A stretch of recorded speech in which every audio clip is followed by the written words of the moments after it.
All right, we are live. We are live for Tuesday. What's up, guys? Let me go ahead and get the menu started here. Black Bolt has arrived. Our Black Bolt restock. Let's hit refresh. All right. We're going to save on that. Very good. Plug these in. Ooh, my back hurts, man. I've got another back issue. I'm so stupid I twisted my back bad. All right. So this is going to say Black Bolt restock. Pricing up pricey slabs. Live. Pricing up, let's see, high class cards. I like that word better. Live card shop. All right. Wait, are we actually live? We are live, right? Yeah, that says public. Weird. It says there's only one person in here. Let me jump over here. That's a bit strange. If you're watching this, say something.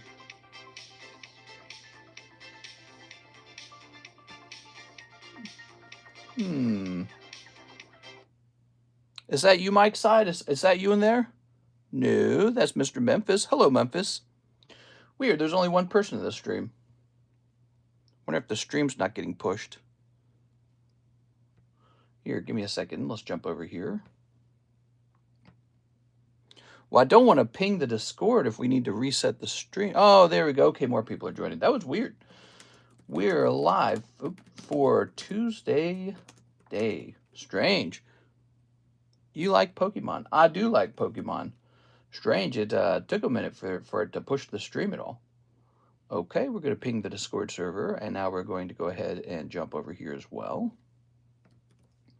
You know what? Maybe YouTube's not putting out a notification for this stream. It's interesting, last night we did a dual stream, so we might be pinging too often. That's probably what it is. All right, so, verification complete. Beckett says, your submission completed verification has been placed in the grading queue. Oh, we're getting progress on our February Beckett submission. That's great. What's your favorite? My favorite is Pokemon. All right, let me turn that music back on, guys. We have a lot of beautiful cards here. Let's hit play on this. No mother effing fornication. So I believe it's because we pinged more than 3 times, Mr. Mike's side. I think that's what happened. We pinged more than 3 times. It's obviously a very serious issue. YouTube only allows 3. That's why we have 2 YouTube channels now. Let's see how that other channel's doing. Probably not very well because I'm not posting much to it. We are. You know, Mr. Isaac wants to make some content for that other channel. I want him to definitely practice and get something posted over there. All right, but he was showing me some content he made, and here it is. It needs some improvement. It says here we gained 2 subscribers in the last month. We have 102 subscribers to the second channel. I'm going to go ahead and jump back over here. All right. Wow, we're at 98,590 subscribers. So we're really 400 subscribers away from 99,000. That's pretty cool. Okay, let me close that now. Hey, how's it going? No notification today. Yeah, we did a double stream last night, and that appears to be too many pings. We're not allowed to have that many pings, so that's what's going on. So I said no ping for this stream. That's too bad it's designed that way. I really think that's too bad. All right, so we have an order. Lucas Launch, slab away, cancel fee for the Mew. All right, let me place this over here, and let me focus on taking a picture of Mr. CS Man Slowpoke. And let's go ahead and take care of this Black Bolt, too. Black Bolt's restocked. Where's Black Bolt? Wow, we were sold out of Black Bolt Japanese and English. Okay, Black Bolt English is back in stock. This appears to be the more popular set. We also have a refresh on the Pokemon White, too. So we've actually got a restock of both of those. Today, I want to try pricing up some cards that will be a little overpriced because they're sort of like a slab away card where if you purchase it, I'll go get a fresh one for myself and you can put it in a slab away. We've done that before. You know, I was thinking about what the channel is missing, and all I can think is we ought to have some really nice pricey cards. So I plan on taking some cards Certain cards I'm just sort of stacking up, and it seems like those would be good cards for that. YouTube is trying to shadow ban horizontal mode. Man, did you see the data? I posted the data. Last night we did a double stream. We did a part of the stream was in horizontal and part of the stream was in vertical. And it's like night and day. I mean, vertical got, well, what was it, like 6 or 7 times? I think it's 6 times more views than the horizontal. We were in the horizontal, and people in the horizontal started saying you should just swap to vertical, which is why we did it. They said, "Wow, there's nobody here. You should just go to vertical." But yeah, I mean, it's crazy. Take a look at this. I took a picture and posted it to our announcements channel. Take a look at the difference between those numbers: 1.9 thousand for vertical, 374 for horizontal. I mean, that's getting pretty crazy, right? I don't get it. I don't get it why horizontal is doing so bad. Maybe YouTube really does not want to push horizontal streams right now. I don't know what it is. We are? All right. But that's pretty severe. So look at these beautiful Espeons, man. We got Espeons, we got Dark Charizard. They are. These are high quality cards, really. I like these a lot. Ooh. Wait, you're early. What? It's 4:36. It's not that early. We are. I'm supposed to start the stream at like 4 p.m. and then I'm supposed to start it at 3 p.m. one day. Would you consider selling singles that are not graded? I know people would prefer that for their binder collection. Not really. There's not enough. Think of it like this. Like, even if the profit margin is good, like 30%, 40, 50, even if the profit margin was good, the amount of money is so small, I would need to be selling bonkers amounts of singles. So instead, what we have is the Raw Shuffle, and we have junk packs, and we had something called the binder break that I'm not hosting anymore because it didn't perform well enough. So, you know, we had stuff to get rid of some, we still have stuff to get rid of some raw cards, but we generally do not sell raw cards here. We sell slabs. I'm all into graded cards. That's where my focus is. I think that's where the big money is, because I think that's what goes up really severely in price over time. Raw cards do not follow slabs in price as they go up. Like Gold Star Torchic Raw is worth nothing compared to PSA 10 Gold Star Torchic, you know? So I'm all into the grading.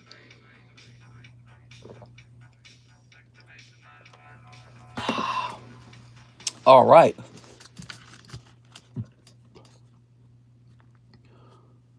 Horizontal is a normal video, whereas vertical goes into your queue. You can scroll through. Yeah, but, you know, however we want to explain it, I think it's just the case that YouTube doesn't push the horizontal. It says, no, you're not getting any views. By the way, we're not going to get so many views in this stream either way because there's no notification for this stream. As a result of doing 2 streams last night, YouTube probably double pinged, and so YouTube's not going to ping for this stream. So the nighttime stream is going to get the pings. All right. Any Van Gogh 10s for sale? Maybe. All right, let's start with beautiful Lugia here. Put my Dragonite up for sale. However you do that, take whatever you do for consignment. All right, I'm going to do that for you, okay? Where would we be keeping your Dragonite? Your Dragonite would be, I'll go grab it. Your Dragonite would be in the shipping area. Let me go grab them.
All right, here we are.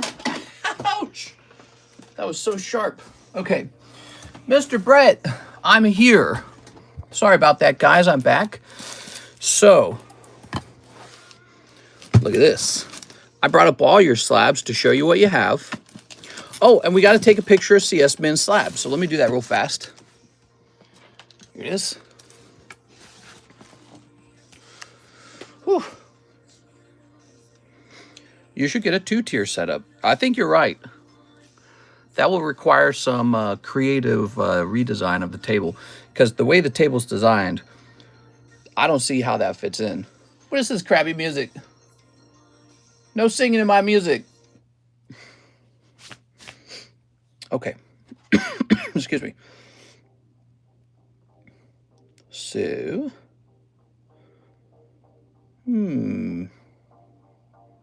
oh, here it is. Digital collection. CS Man. Taking a picture of that. Zooming in. He got himself a slowpoke.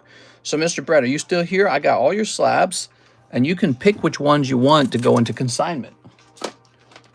Need some high-quality Splatoon music. So, you've got Pikachu 8,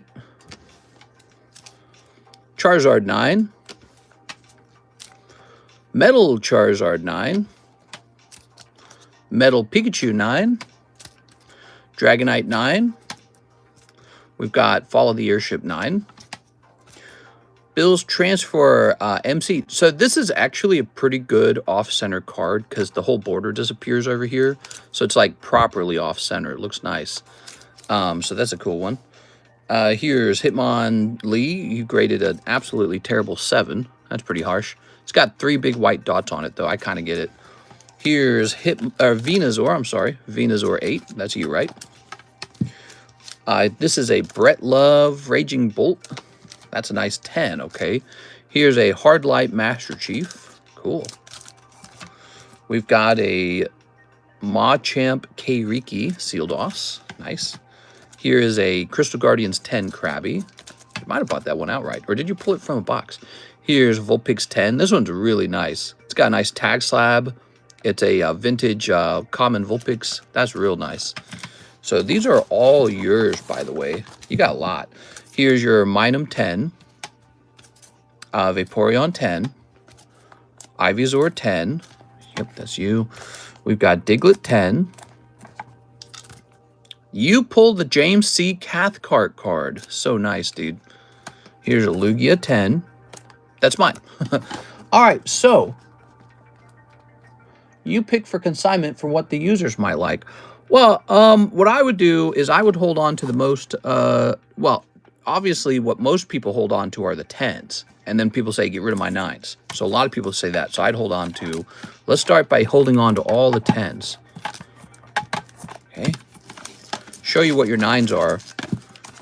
Okay. But this helps you know what you got over here. I would hold on to this one. This one's a fun memory. There's that darn Dragonite graded 9. You asked for consignment on the Dragonite. Those Charizards graded 9. Okay, so these are all 10s. And if I were you, I'd just hold on to these. It's very easy to hold on to 10s. And then the 9s you might want to hold. You might want to sell. Now, let me show you those 9s again. Any that you don't like: Halo, Venusaur, Hitmonlee, Follow the Airship, Dragonite, Pikachu Metal, Charizard base set, Pikachu Hyper Rare 8. I'd definitely get rid of that. I'd get rid of that. Most people will probably say to get rid of the Kairiki. There we go. I think just because they're not familiar with it. The Venusaur only got 8. This guy got 7. So I'd get rid of those. I'd put those up for consignment. And even then, they might be hard to sell. And you say you definitely want this on consignment.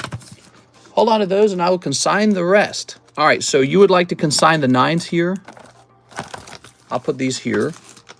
And then these, I'm going to go put in the shipping pile. Okay, so these will go back into the shipping shelf. Mr. Brett. So we got some Brett consignment to work on. Plus the special card. Perfect. All right, guys. So I think for consignment, we're going to raise the amount you get from 73% to just a nice, even 75%. Consignment, pays out 75%. Oh, I remember why it was 73, because of, no, I remember this actually. So it's because the PayPal fee takes like 3% of the order. So my cut would be less than 25% actually. No, I guess we keep it as 73. It's as high as I'd like it to be. All right. You know, I think that's what we originally started with consignment was 75, and then I learned right afterwards, oops, when people buy, let's say you have $1,000 card, and then you sell it through TCC consignment. PayPal takes like 3.5% of that, not of the little cut that's mine, the entire card. So we did the math, and for some cards, that consignment fee can be so gross. That's why we did 73, I remember. 73 is such an odd number, isn't it? It's that 2% accounted for the PayPal fee. It sort of combats it, partially anyways. Should use CASHAPP. CASHAPP definitely takes a cut as well. Hard light halo. Man, it would be nice for this to grade 10. I guess it can't grade 10. I bet you if you sent this in again, it's still grade 9. Something tells me a card like this is probably pretty easy to grade. Yeah, look, there's like a scratch there, but I didn't put that there. I think that's just part of the manufacturing of the card. God, that is such a cool card. That's out of the Upper Deck cards. Try to pull another one of these guys. We got more Upper Deck Halo. Wouldn't you love this in a 10? What if that was a 10? You know what's crazy about this card, besides the fact that it's transparent? It's really thick. Look at that. See, it's a special holder. It's a big, heavy, thick card. So if you could hold this in your hand right now, instead of seeing it through the screen, you'd feel it'd be like a nice, heavy holder. Kind of like a metal card almost. But in this case, it's a big, thick plastic card. It's a thick plastic. And so it's sort of like, it's like glass or something. It has a feeling like it's glass. Really, really cool. So this will be Halo. Let's try and get you, is PayPal harder on you than Venmo? PayPal takes the most. That's what I remember. And then Venmo and CashApp also take some, but they don't take quite as much. The very best one, the one we love, that would be ZELLE. So if you set up a ZELLE, which I don't think is that hard to set up, but it does transfers between banks. That's what it does. And it charges nothing. It is free. Okay. Oh, look at this. That's the Hard Light PSA 10 Pop 1. I'm just going to go buy that. I'm going to buy that. We can host a break on it if we want. I'm bringing that home. That's cool as hell, man. I've seen a lot of these Halo packs get opened. I've seen a lot of them get opened. And I've seen a couple Hard Light cards get graded, and they all grade 9. We'll take that. That's crazy. Oh, look at this. Someone actually graded the Cortana chip rather than scratching it off. And they went 146 for it. That's so funny, dude. That is hilarious. Wow. Okay. Well, yeah. So let me check for a 9 for this, maybe.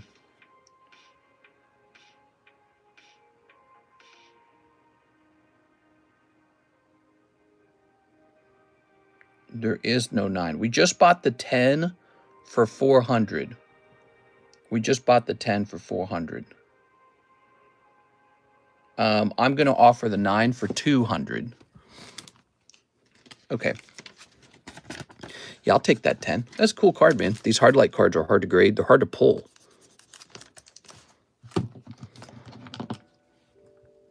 Name the cat Luna. What are you talking about?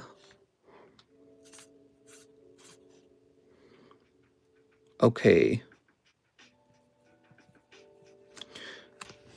So, there we have it. So we have a new card for sale. Oh, camera's a little tilted looking, isn't it? A little bit better. The Fall of the Airship. Hard to price these super rare Topps cards. We're going to get some consignment going for our friend Mr. Brett. Fall of the Airship. Okay, so there's a non-holo for 50. The holo obviously would be worth much more. There's no last sold. Let me check to see if there's a PSA 10 for sale, and we'll do half that price. No. There is no holographic PSA 10. So, gosh, man, with these really fancy cards, if this was in a 10, I'd probably be asking about 500 for it in a 10. I feel like as a 9, Topps 9s really don't perform as well as the 10s. I think for this card, we are going to be asking, just my gut says about 200 on this. Now, that may sound nice, Mr. Brett, but it's probably not going to sell. Very hard to move these. This has to be sold as a pair, obviously. You would not want to separate these. They're sequential, okay? These are sequential. It's a sequential pair of metal 9s. Brett, you sure you want to sell these even? They're kind of nice, but they're probably worth a good chunk of money too. So if you sell them, you will make some money from them. You'll make some money back. And also, how are we selling this consignment? Is this consignment for cash or is it for store credit? Because you get, it's 73% store credit. It's only 68% cash. So there's a 5% difference. There we are. Howdy, mister. Hope your day is going well. Area, I missed it. Anything good? Do the Pikachu nest. Trust your judgment. All right, so hold on. So we are pricing up some new slabs. This is going to be PSA 9. And this is Celebrations Charizard. You know, you can always open another box of this and try again on the grading. Ultra. We're going to say Ultra. Okay, so the cheapest Ultra Premium Charizard is going to be $370. So he's $370. Let's pull these out actually. And we're going to write $370 on the Zard. Don't try to buy this yet, guys. Man, I tried to catch it at work, but I couldn't hear much. I'll have to go back. Howdy, mister. Hope your day is going well. Thanks, man. So that's the Charizard.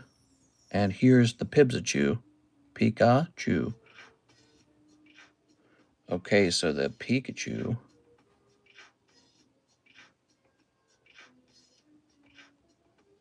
It's showing me every other Pikachu. We want the metal Pikachu. Here he is. Okay, metal Pikachu, 220. See that impressive? So, you know, you opened that Celebration Special UPC. Remember that? And I said the metal cards alone can make up some of your cost. So that's 220 and 370 together. That's why that was such an impressive thing to open. Now, you got lucky. Both your cards got 9s. If they'd gotten 8s, that'd have been pretty rough. So that's going to be $590 together. But guess what? Since they're a sequential pair, I'm setting it for $10 more.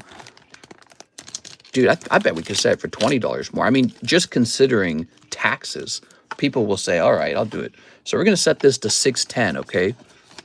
$610. Because this is better than just a single card. We have a sequential pair here for a set that really should be a sequential pair. You know, like who wants to buy... Like you can go online and buy the cheapest Pikachu and the cheapest Charizard, but they're not a sequential pair. You got a sequential pair, and people will pay a small bonus fee for that. So we're going to say 610, love. So look at that. You actually almost pay off that whole Celebrations UPC when this sells. Isn't that interesting? Now, they're more expensive today. I don't think you could do this twice. The UPCs went up. All right, and then here's a nice Charizard Holo. Ooh, I might be interested in buying that, man. Because, let other people have something. Because I was going to say, that would be an interesting break. All right, how about this Charizard here?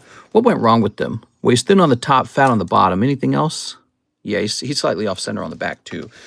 Okay, that's an appropriate grade for this card. So this is Celebrations Charizard 4. Charizard 4. Hey, how's it going, guys? How many viewers we got? 64? Wow, 64 viewers and there's no ping. That's not bad. We do not even have a ping. So for this card, it looks like he's going to be 150. Surprisingly cheap. It shows you that the metal Charizard was really the better deal when you were opening stuff. But of course, you probably pulled these together at some point. Okay, oops. All right. And here's this Dragonite. Now, I already know I'm buying this Dragonite. So we will show you what he costs. There you go. We're going to hold on to this guy because he's a memory from the past. Dragonite Fossil 4. All right, so All right, you ready? Let's find the cheapest 9. It appears to be... Okay, you ready? It appears to be this one right here, Dragonite Fossil 9. And I tell you what, I'm going to give you a better payout than usual, just because I like you and just because I think that this Dragonite's a nice quality 9. I think he's a good 9. So I'm going to give you a full 90% on the Dragonite. I don't have to do that because you just already agreed to do consignment on it, but I just want you to have more money for it. So the Dragonite will come out to $990 in confinement payout. All right. I saw it and I said, we pulled this Dragonite. He's a good memory for us. Let's hold on to him. Let's not get rid of him. Okay, so you're starting out with $990. So the Dragonite is sold. All right. And the eBay cost for this guy is $110. You'd actually get less than $990 selling it on eBay. You know why? Because eBay takes 13%. I give you 90, which is 10%. That's a 10% fee. Plus, you didn't have to ship it. You didn't have to pay anything else. Like you don't have to pay taxes on it, for example. You know, when you make money selling stuff on eBay, the government taxes you for that. So it'll give you almost close to the full price on that because he's a good memory for our channel, and I don't want him to go away. And I want you to have some money for him anyways because, you know, it's cool that you took the risk to open it. Here we go. I wouldn't say he was profitable, right? I wouldn't say he was profitable, but in this case, he's a very good memory, and sometimes having a good memory is expensive. All right, so this guy only graded 7, unfortunately, and it looks like... Oh, no, he's card number 7 as well. That gets confusing. So it's going to take us a minute to find... Is this it? Oh, okay, so here's one for 100, and it's a PSA 8. Ah, here it is. Okay, so we've got a price on this guy. The Hitmonlee. Yeah, he's got some pretty big white dots on the back. He is appropriately priced. Here it is. So this guy's cheapest buy it now price is 100.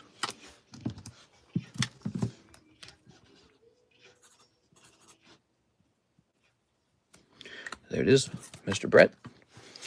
We graded him for free for you, and I was hoping for like an 8 probably, but he came back 7. PSA 8's so harsh.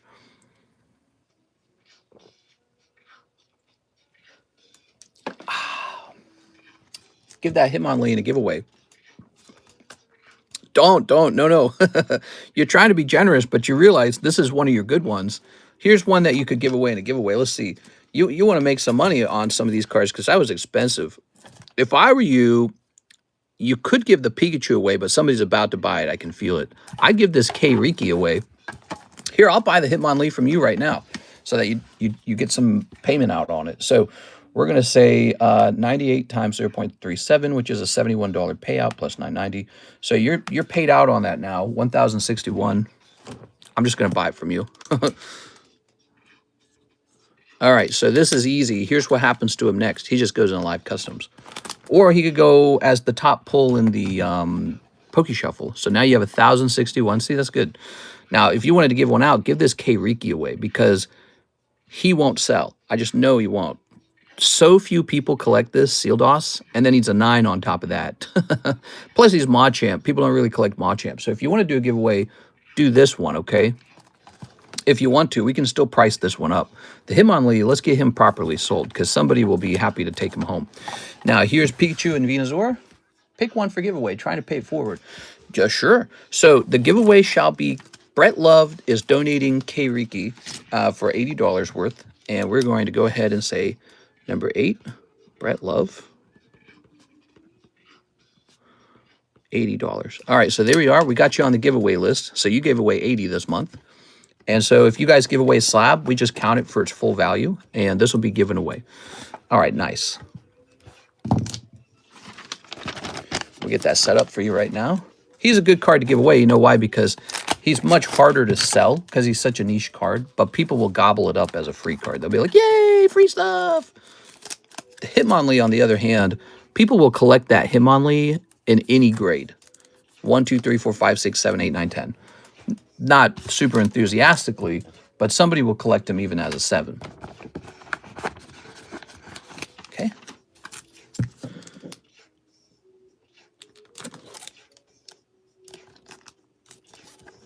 Can I reapply this sticker? There we go. Nice. Nice support. Yay, free stuff. Mister, what's your opinion on the stabbing? Yeah, Trump kind of came out and did a talk about, you know, we can't be so crimeful or whatever. And did you know there's more to that video? You can actually watch her after she's been stabbed. Here's the saddest part. She gets stabbed, and then she actually doesn't die right away. She collapses a little bit later trying to get out of the train, and nobody really helps her. Super, super sad. Yeah, it's you know, it's one of those harsh memories that I think will shape people's political opinions. Uh, yep, moments like that happen in society where one event occurs and you thought you were this, now you're that because you saw something that changed your mind about your political views. Here's Mr. Loves K. Riki. That's going to say free down here. People are saying it's a hate crime because she was the only white person on the train or something like that. There. There we go. All right. Republicans are going to play that video over and over again for a long time. That's what's going to happen. There we go. Ooh. Okay. Almost makes me think of the George Floyd kind of thing, too, except, so, you know, George Floyd got a lot of attraction when that thing happened. People were pretty outraged over it. I think people are pretty outraged over this because it's so... It's just but it's like a string of violence too, right? You know, like you hear about a homeless guy stabs a girl to death or something like that, or tosses a girl in front of a train. It's always a girl too. Isn't that funny? It's always like somebody who couldn't really fight back. So the most vulnerable people are affected by these types of crimes because they're not strong enough to fight back. And so they get targeted. And so, you know, girls get targeted like crazy for this kind of stuff. So this is a very nice Pikachu, and he is only 45 bucks. But yeah, you know, I think most people see it and they go, yep, that's a problem. That's got to be solved. We are.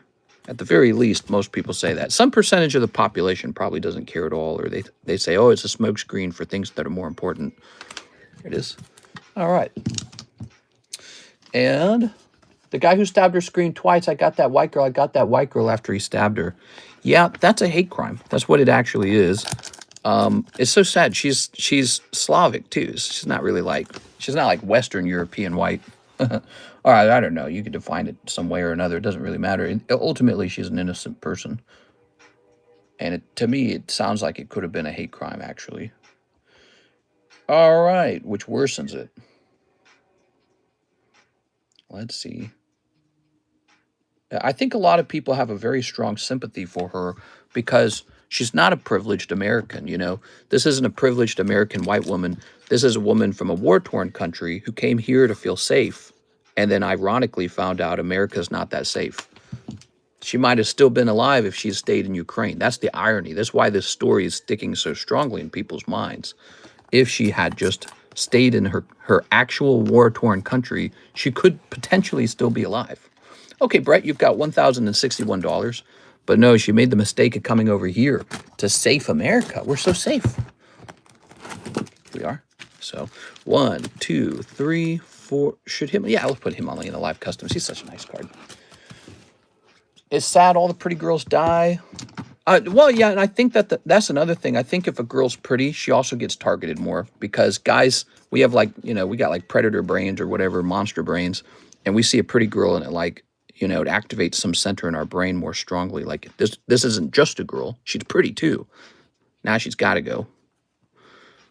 We are. All right. Hitmonlee. Look at that. I gave his last name's capital letters. Okay. She made the mistake of living in New York. Yeah, that almost certainly wouldn't have happened in other places in America. That's the other thing. So it's like, you know, the timing of the attack is really crazy because Trump's threatening to bring in the National Guard to actually get rid of crime in some of the Democrat cities. I think it's sort of like a political move in the sense that he believes if he cleans up the cities really well, Democrat voters are going to start demanding that from, you know, their own constituents saying, hey, I know we're all Democrats, but, you know, it was clean for a while. There were no stabbings, no crazy homeless guy going at me.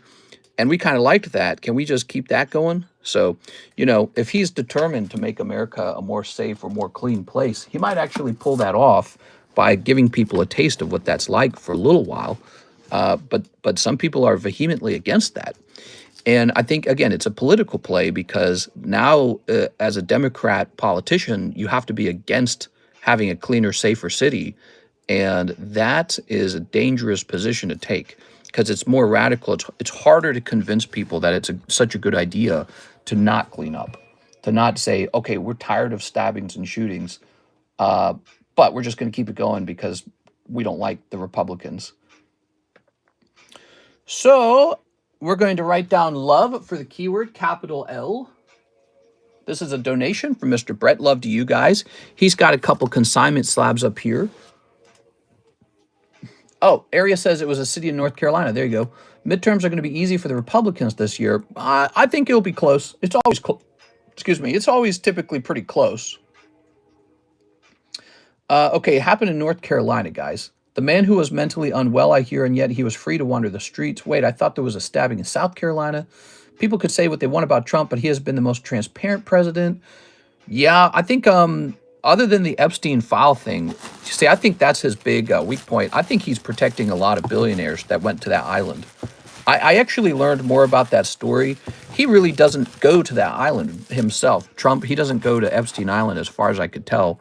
But he knew Jeffrey Epstein, but he doesn't have like Bill Gates 100 flight logs of him going back and forth, or Bill Clinton, or whatever, whoever else was there. So that's, that's very interesting. But he is, as far as I can tell, not providing a list of names of people who went there and, whether they claim that that's possible or not. But I think that's a bit of a stain on his presidency. But so maybe he's protecting those guys because he actually wants their support. He wants their influence. Maybe he doesn't. Maybe it affects a world leader and he doesn't want to have like a trade deal go bad because of it. Something like that. I got no clue. But so that's been pretty bad for him. But other than that, I think as a Republican candidate, he will continue to be a favorite. I don't think he's going to run for a third term. I think that's insane. But what that means is that when the next Republican candidate comes forward, they're going to run on similar policies. Okay, let's get started. Mr. Oscar says he wants the golden Pikachu with credit. You got it, man. Okay, let's go grab that credit. So you've got a lot of store credit now, Mr. Brett, and you can have a lot of fun with it. Brett, let me show you something you've never opened that you might want to try. I'm going to show Mr. Brett something real fast. Check this out, man. Oh, yeah. That's called Sea and Sky. Look at all that. It's huge. So that's a new one. That's one you've never opened. It's called Sea and Sky. It has Sword and Shield packs in it. Those are from like 2 years ago, probably getting closer to 3 years. Oscar. I think the third term is a huge deal breaker. Yeah, that's kind of crazy to argue he should get 3 terms, and he will be too old. He's too old already. Yeah, that's crazy, actually. Plus, if he actually pulled something like that off, Democrats will do it too. So Republicans should not support such an idea, but you never know what happens, Here we are. I think that's what happens. These guys who really like to compete, they rise to the top and they say, I should be the king. There you go. And that's what we weren't all about in the United States. So we don't want that. But the next candidate could be J.D. Vance, could be, I actually do like, what's his name? Who's the Latino guy? Ricky Martin. What's his name? Marco Rubio. Got it. Marco Rubio, I actually like him a lot. He has always been so well-spoken. Marco Rubio, I've listened to him for years. And what stands out to me about him is he has he has this almost like a moral authority when he speaks. It's an interesting feeling. Okay, Oscar Resendez. So I've always liked Marco Rubio. All right. He doesn't seem as crass as some of the other people. Some people are real crass. And I think he could end up being a very good U.S. president. That's an alternative to J.D. Vance. I actually think J.D. Vance would end up being the favorite. Okay. How much for the Sea and Sky? I believe it's $280. So we're doing $280 on Sea and Sky. G'day, mate. I'm from Australia. Hey, what's up, man? Why are you live now? I thought only nighttime. No, we do 2 streams a day. 2 streams per day. All right. It's a very curious thing what the world will look like after Trump dies and the Republican Party moves on. That's why I've always said the Republican Party is, you know, it's bigger than like Donald Trump. America's bigger than Donald Trump. He's just another guy in a long line of guys. Lucas says, slab away, cancel fee for the Mew. You got it. Let's go look for that. Doing a little cancellation. He has the same understanding of how to speak to his audience like Ted Cruz. Ted Cruz, he comes off very like... Ted Cruz actually has a feeling to him. I think Ted Cruz is trying to come off like he is Texas or something.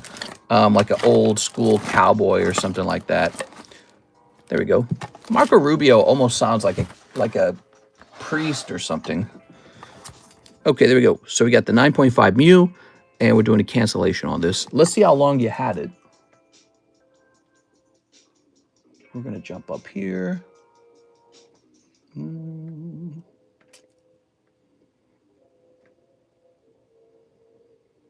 Okay, cool. Well, this is very easy. There's no refund on it because there was no down payment on it. So that is over right away. Thank you very much, Mr. Lucas. This one comes back up for sale. Let me write a line through this so I don't confuse it. Let's do it when my turn comes around. Venmo incoming. Nice. All right. So let's go ahead and rotate this to the front. I bet you that metal Charizard sells. That's a cool one. Paying down Pelipper, Steven Sistrunk. So, Mr. Steven. This goes to $630. Boom. All right. The Democrats have Gavin Newsom. I don't know. I think he has a shot. I think he has a shot of winning. He is. I think that the Republicans are scared of him. That's why you hear a lot of language on their side, sort of opposing him. Sort of like chalking him up as some horrible Batman Gotham City villain. We got too many slabs here. So I think he's probably the front runner for the Democrat Party. We are. I think all the Democrat Party would have to do is tone down a few of their ideas. Just tone it down a bit, and they would win. In fact, I think Trump could have lost pretty quickly if he had not ran against, what's her name? Kamala Harris? Yeah, so she was just a terrible candidate, undoubtedly.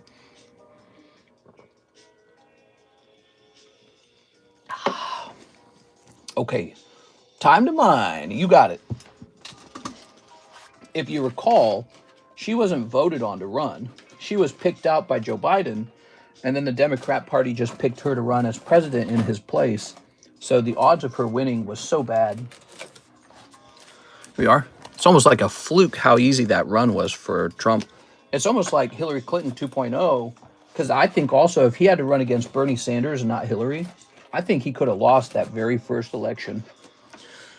Would have radically changed the whole, there we go, history of the United States if he hadn't gotten the first run. All right. Ooh. We have a metal Zard. There is a metal Zard on consignment right now, meaning he's available for sale. $610 for this and this. You get both of them, Pikachu and Charizard, and they're sequential. It's actually a pretty good deal, guys. That doesn't pop up on the table very often. Someone's going to snag that one. All right. I heard she was the vice president one time. We are. Who? Kamala Harris? Yeah, the Democrat, the way elections normally work, if you're not a very political person, the way they normally work is your people vote on who should get to run. So the Democrats vote on who should run for president. That didn't happen last election for Kamala Harris. No one voted for her to run. She just got picked by the party itself. The party says, we'll send out Kamala Harris. The reason for that is because there wasn't a lot of time left to hold a primary. So they probably just said, okay, our best shot, maybe Kamala Harris. And it did not go well. Ooh, look at those holographic cards. Aren't those cool? So these are time to mine Minecraft cards. I think it basically gave Trump the win. It might have been a lot closer, but then he survived an assassination attempt. And after that, it was like, this guy's going to win. You know what I mean? Okay, don't take things for granted. Oh, my God. Mister, I bought 2 slabs. Good day. Nice. Here's the piggy. Here's the sketch card. Craft without limits. Look at that rainbow holographic. And then look at the sketch on this one. Isn't that cool? You bought 2 slabs, huh? Almost every country sees how lost, scared, and uneducated America is right now. It is scary because Trump is a fat Temu version of Kim Jong-un. Lost, scared, and uneducated. Here we are. Isn't America like one of the most educated countries? America has one of the best economies right now. It's actually Europe that's struggling economically, unfortunately. Europe, Canada, Australia. When you measure like the success of a country, you have to measure like their GDP and growth. And Europe's in massive decline right now. Here it is. There's 2 countries doing really well, and it's the United States and China. And China's basically a free market capitalist country, but it's state-run. So it's sort of like capitalism, but it's run by a what would you call it? I guess a totalitarian state or something, by a dictator. Here we are. Yeah, they are run like a capitalist country, but with a dictator instead of a president. Here we are. Ooh, very nice. So that is working. It's a really interesting concept. Blaze and, haha, very nice. Got a Discord notification, but not a YouTube notification. Yeah, I guess because we streamed too many times last night. We did a dual stream last night. Once we did horizontal, and then once we did vertical. And the vertical stream got almost 2,000 views, and the horizontal stream got only 370 views. Really, really severe difference. Here we are. Ooh. Look at that Steve card. I thought these were pretty good. So it says dictator. That's how Trump wants to go. It's the only way he can stay in power longer. Well, I mean, he's like 80 or something, right? He's just going to die of old age pretty soon. I don't think the Republicans will even let him stay in power. The Republican Party will hope to have a younger candidate. Here we are. He's not going to stay in power that long. I really don't think so. Here we are. Very nice. Guess we're talking a little politics today, guys. We started out talking about the train stabbing. Here's Isaac. Yeah, we were talking about something last night. I was talking about how maybe even just a couple years ago, I felt like America sucked and I wanted to move to Europe. I was talking about that. And then what I actually did was I really researched Europe. Like I sat down and spent many hours researching jobs, the cost of a home. You know, like I actually went home shopping for hours. For hours, I went home shopping in places like Ireland and the UK and Germany. And then I learned about like Germany's tax rate. I learned about UK tax rate, Ireland tax rate. I learned about almost everywhere, actually. All of the big, you know, first world, nice European countries. I researched all their tax systems. I cannot believe how lucky I am to just be over here in America, because without it, I just would not be so successful. Maybe I would still be successful, but I would have a far smaller card collection and a far smaller home too.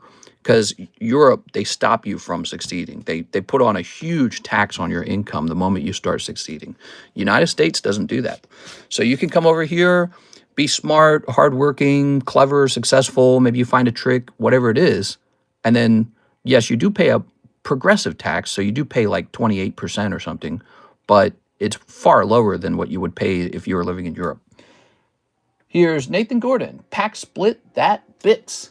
Pack split. You got it, man. We're going into the Japanese jungle pack split. You got it.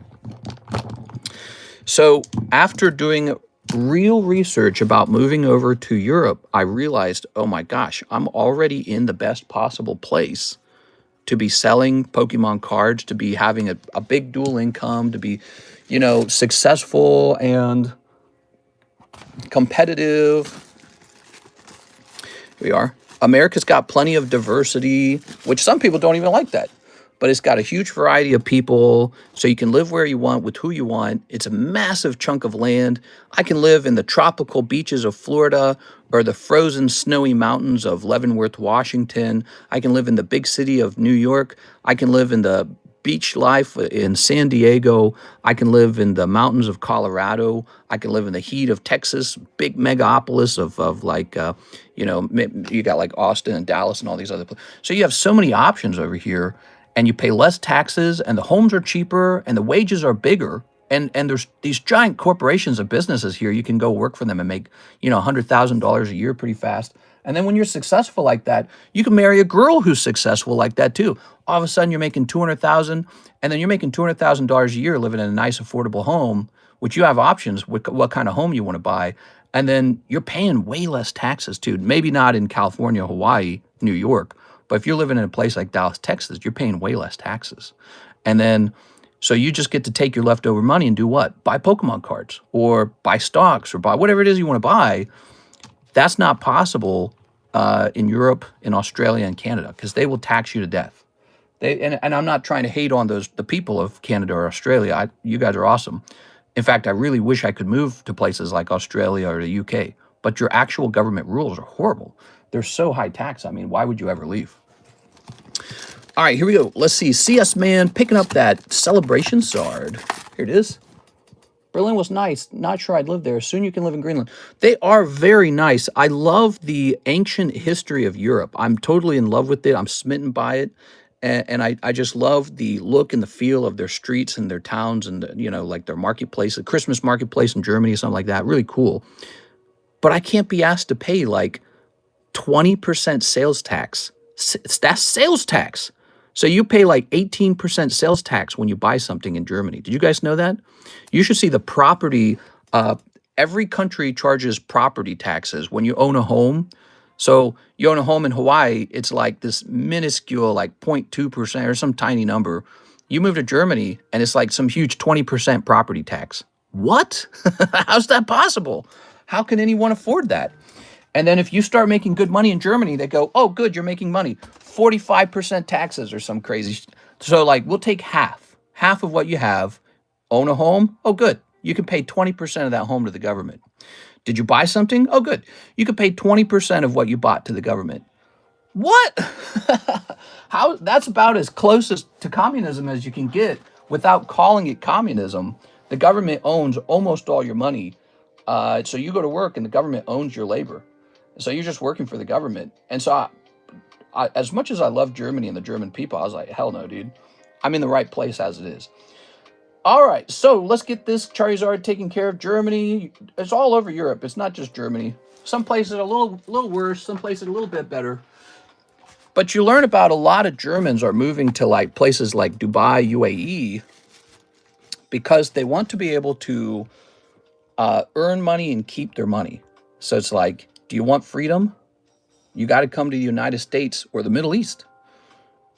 The Middle East gives you freedom. It is $1,170 for Mr. Brett. Okay. 1170. There it goes. Order in Discord. It says Aerospaceman. Ooh, sounds good. There we go. But Australia has free healthcare. Here's the deal about free healthcare. If you're somebody who has like generally a decent job, you don't need free healthcare. You can just afford your healthcare. Free healthcare is for people who do not have a good enough job to pay for their own healthcare. So like, stay healthy, have health insurance, and have a job where you can pay for your healthcare. That's generally it. The people who benefit from free healthcare are basically the people who do not earn enough money to pay for healthcare. So here's the thing. If you are working a normal job, or if you're working like at Walmart your whole life, 30 years, you want free healthcare.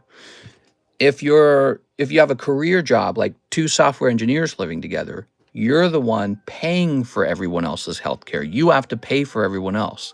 So if you're a software engineer, come over here to the United States. You can actually build wealth. If you want to live in the UK or some other place, you're paying for everyone else's health.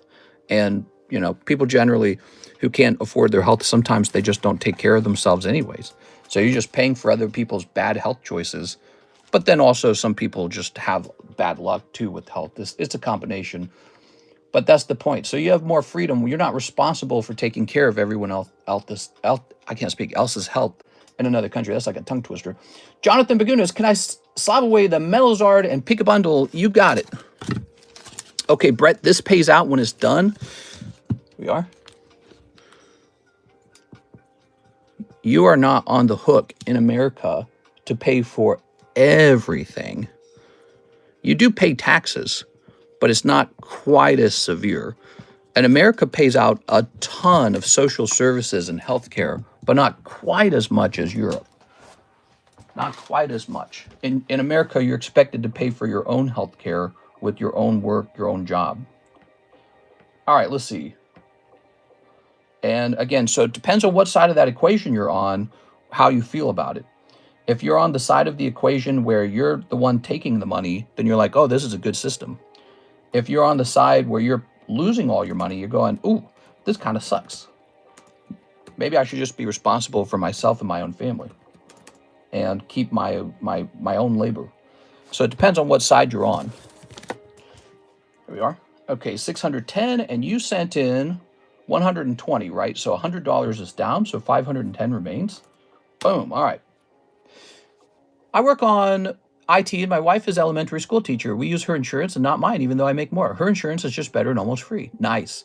Did you cancel the Mew? I sure did. You are free of the Mew. My job insurance is the bee's knees. Thoughts on purchasing investing in a base set booster box for a collection? It's pretty cool. What's wrong with that? So you're saying be rich or suffer? Order in Discord, mister. Oh, I don't think that everyone starts life wealthy. And I think that we have some social services already for healthcare. So like we help the elderly, we help the poor. Like if you have bad teeth, the government will help you with your teeth a little bit. How do I know this? Because I've had a little help before. So we have a system in place already in America. And I think it's a good system where we do some of the work, but not all of it, because that incentivizes you to have a job and to work hard because you know you got to save up and pay for your own healthcare. If you have a system where someone else pays completely for it, I think that that actually does incentivize people to feel like, I don't got to do anything. Someone else will pay for it. I think that that's always been the problem with the socialized system. If you don't know this, I'm not really big on socialism. In a socialized system, someone else eventually feels like they don't have to try as hard because somebody else will pay for all their things. And I believe very strongly in that because I've seen it. I've seen it in my lifetime. If you're taking care of somebody, they don't try as hard. We are. I have family members who did that. It was really, really pretty bad. CS Man taking the Mew. There it is. Okay. I've experienced that in my lifetime. Let's take a picture of these, Mr. CS Man. Fractions are the price. I just have to wait for income tax to hit the jackpot. Very nice. Thanks a lot. That is the date they were last priced. I'm kind of a lurker here. I'm not sure what the numbers on the cards mean. Mr. Please picture too. Hell yeah, dude. Let's get that picture. All right. I took a picture of your Slowpoke. And now we shall take a picture of these two. Click. Okay. America's, I do believe that America is a land of opportunity. And I see that all the time because America is so innovative. It's so desirable to come here and to work hard and to succeed, you know, to learn a good skill, to make the best products, to produce lots of stuff, big dreams. You see all this wealth in America because that's sort of like our identity over here is to let's get into business. Let's make something. Let's solve a problem. Let's solve cancer. Let's do whatever it is we're going to do. And it's a huge country with a lot of people in it, very spirited people, and I think that's a great thing. Okay, Martin says, slab away on the Mew. Oh, you just missed it. CS Man bought it in full. I apologize. Martin, you've got a store credit. I am so sorry, man. Oops, this marker's dead. But, you know, I didn't appreciate that. You know, I had a time period, even just a few years ago, where I was feeling kind of maybe a little frustrated with the country. And then I looked out at other countries and I actually did lots of research. Like I had to stop and look at the numbers and I had to see the real facts for when I would move. And I said, I'm not leaving. This place is great. This place is awesome. And so my feelings on it have changed over time. Okay, Martin, you've got 30 bucks and we've got a clear queue. Let's go ahead and hand out some free spots for this Mr. Brett Love giveaway. Yeah, it took me a while to realize that this is the best place to live. We've already got it. And sometimes another country will have like a good idea, but we can implement that over here already. But we got the Rocky Mountains, Glacier National Park. We've got Yellowstone. We've got the Florida beaches, like I was saying. We got Myrtle Beach. We got beaches in North Virginia. We got some of the coolest cities in the world, right? Although admittedly they're getting pretty old. That's why I'm saying if only America spent more money building, but we spend all of our money trying to figure out how do we hand out more money in the form of entitlements, and then everyone's being told to believe in entitlements. It's like, no, we should be building big, beautiful cities. Here's Hobo Cage Fighter.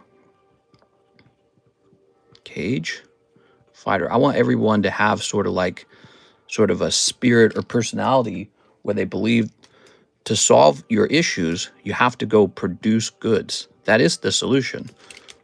Taking money from other people, legitimized theft, in other words, just taking money from other people who did create a business or produce a good or whatever it is they did, just taking their money, that doesn't actually solve the bigger problem that we always need more resources. So go out there, go be a Jeff Bezos, go be a Steve Jobs, whoever, these guys that went and they changed the world with their products and their ideas.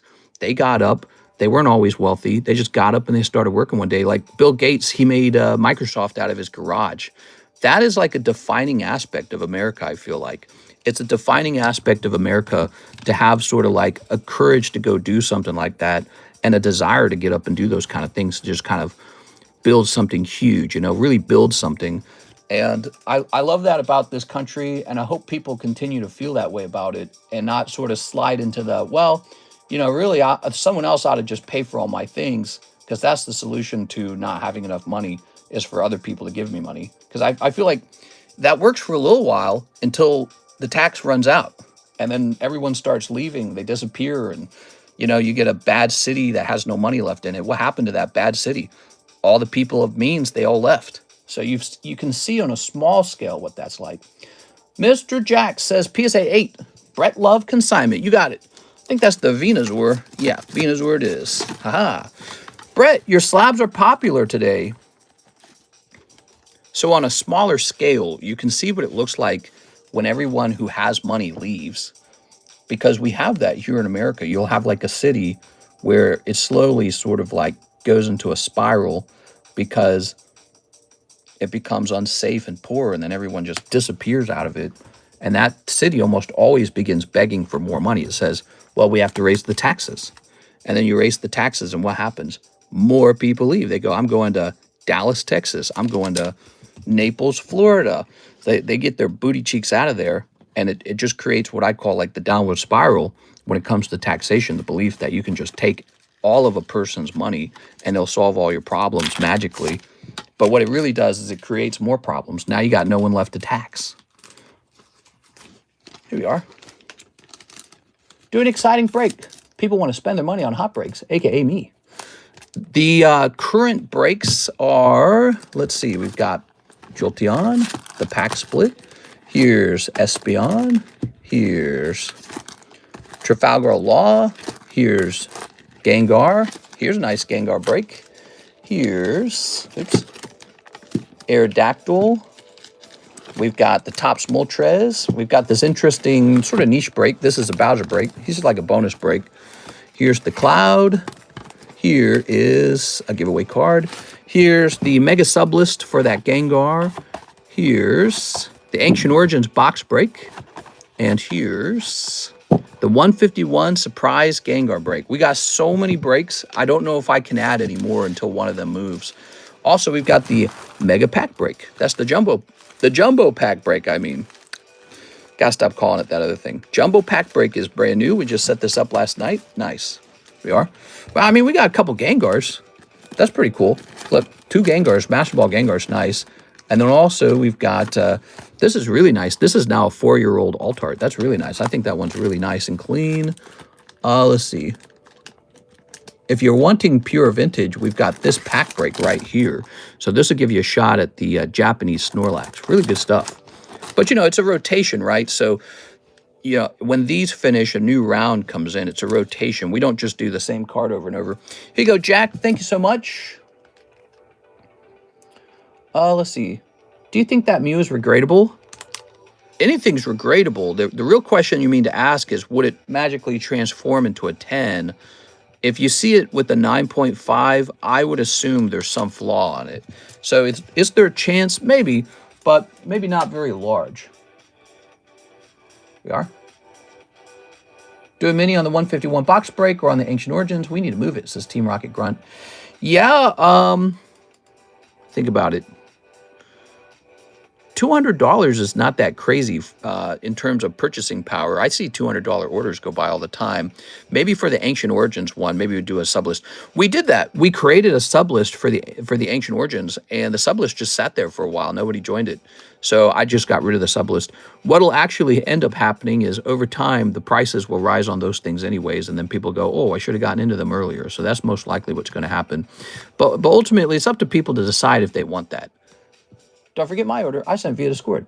Oh, because you're using store credit. You're using store credit, right? Okay, let me finish this Jack order. He needs 4 Pokey Shuffles. I get it now. I thought I heard you say Venmo, and my brain thought that I was going to run into you on Venmo. Here we are. I sent a second order. Any vintage for break? I'd like to hop in some vintage. Yeah, I'd say that guy right there. He's a nice vintage card. 1, 2, 3. Okay, you ready? 1, 2, 3, 4. We are. Whenever we are running a break, there's always like a desire for like the next card, or like, hey, you know, I like this, he likes that. There's like a million different cards. So unfortunately, if the current round of breaks aren't tickling your pickle too much, you just have to wait a little while for them to go off. We are. If you really want them to move faster, you could take a spot, and then if you actually pull the card, just sell it on eBay, or have me forward it to Z&G, or ask me to buy it back, or ask me to consign it. So you could just take your win as a liquid win, right? But other than that, I can't just keep adding. There's already too many of them, and they're really solid. I mean, this is Master Ball Gengar solid. Espeon Altart is solid. These are solid cards. So it could just be the case that, you know, some of the big breakers, the people who would buy like 20 spots in a break, maybe they're taking a break. You know what I'm saying? And it could just be a little slow on those. Sales are about the same, though, I'd say right now. Sales have not... Actually, sales are up. Let me see. Last time I looked, they were up. We are going to be looking into your order right now, Mr. Brett. It's your turn. With all the taxation, I'd recommend a book for you, Thomas Piketty, called Capital in the 21st Century. What's that I should buy into the Espeon? Oh, okay. Yeah, it says sales are actually up about 7%. 7%. Okay, so we are actually experiencing slightly more sales than usual. Now, Brett. Mr. Brett, he's the guy. So he would like Pokemon English Black, Pokemon English White, and did you add the credit for the Golden Pikachu? Did I miss that step? It would have been like 40 bucks. I might have missed that one. I'm sorry, Brett. Brett, I'm sorry. I think I was distracted. Here, hold on. How much do we sell them for? Was it 40? It was 45, wasn't it? I think I did the calculation and I didn't add it to the card. Was it 45? Actually, I don't remember what he was even priced for now. Hold on, let me see what the Pikachu was priced for. Let me double check his price.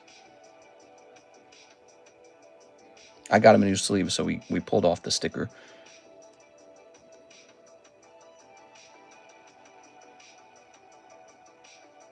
I think it was 45. Yeah, it was 45. Okay. So then you are owed about 32.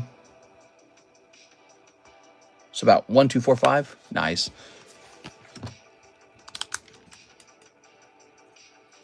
Oh, yeah. Look at that. That's pretty good, Brett. That's pretty good sales, Mr. Brett. Okay, so a Sea and Sky, a Pokemon English Black, and a Pokemon English White. Ooh, okay. And this adds up into... By the way it works with the slab away is you get paid out on that after it finishes. So let me jump over here, actually. I don't like the stream format. I don't like change. Yeah, I understand. Let's see.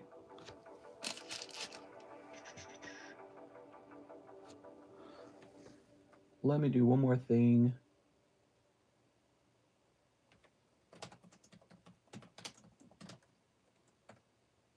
Okay. Bro, what's up, Lord Cronus? How's it going, man? We were having a fun conversation. I get into those conversations so strongly. Let's go ahead and add up this order. 280, 135, 126. Adds up to 541. minus 1245. So you have $704 remaining. So Mr. Brett's the big order today. Get ready, guys. Ta-da! Get ready. So we're going to start with the English white because I believe I have it right next to me, don't I? Yes.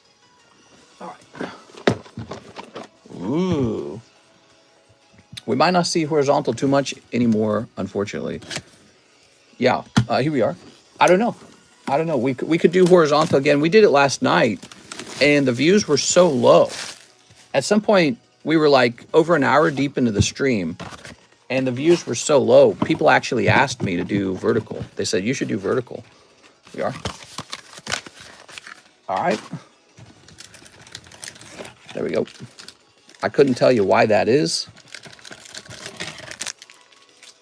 There we go. It's very interesting. I love your short videos. First time catching you live. Thanks for hanging out, Mr. Lord Cronus. There it is. Oh, so these are 9 packs. I think we should change the menu on the black and white to reflect that Pokemon Black is now going to be the booster bundle. Hey, what's up? Vahan Gavandian. What's up, man? Special event, horizontal streams. Snipping this. So we're starting with Pokemon White. We're looking for the red Victini, which is in either set, but really any Chrome card would be pretty amazing. There we go. All right. I say we should keep a balance between horizontal and vertical. Yeah, maybe. I mean, it's hard to want to stream in horizontal when you get almost no reward for it, and then you go into vertical and pick up 12 to 25, subscribers, and it's like, well, Jesus. The reward for streaming in vertical is so severe, and there's no reward for horizontal. Horizontal's like, here's 500 views. Sorry, kid. There we go. We got Simisear. Oh, Master Ball Simisear. I didn't get a notification. Hey, what's up, Six? That's because we did a double stream last night, meaning we started out one stream, then we ended it, then we started a new stream. So I think that counts as 2 of the pings for today. And then when Mike's side posted a short, that would have been the 3rd ping. So that's all 3 of the pings that your channel is allowed to have. This stream would be the 4th ping, which they don't have. They don't give you 4 pings. All right, Mr. Brett, hi, Dragon. There we go. Good. Nice. Tossing this. Here's Keldeo. Here's Simisear. Here's Archeops. Look at that Archeops. Ooh. Well, 1 Master Ball came out. Set that there. Now, for the Pokemon Black, we actually do not have ETBs anymore. We have these guys. And what I'm going to do is we're going to change what a unit looks like with Pokemon Black now to 90. We might as well do that to Pokemon White as well so that there's less confusion over it. 84. I could have done that in my head. Boop. All right.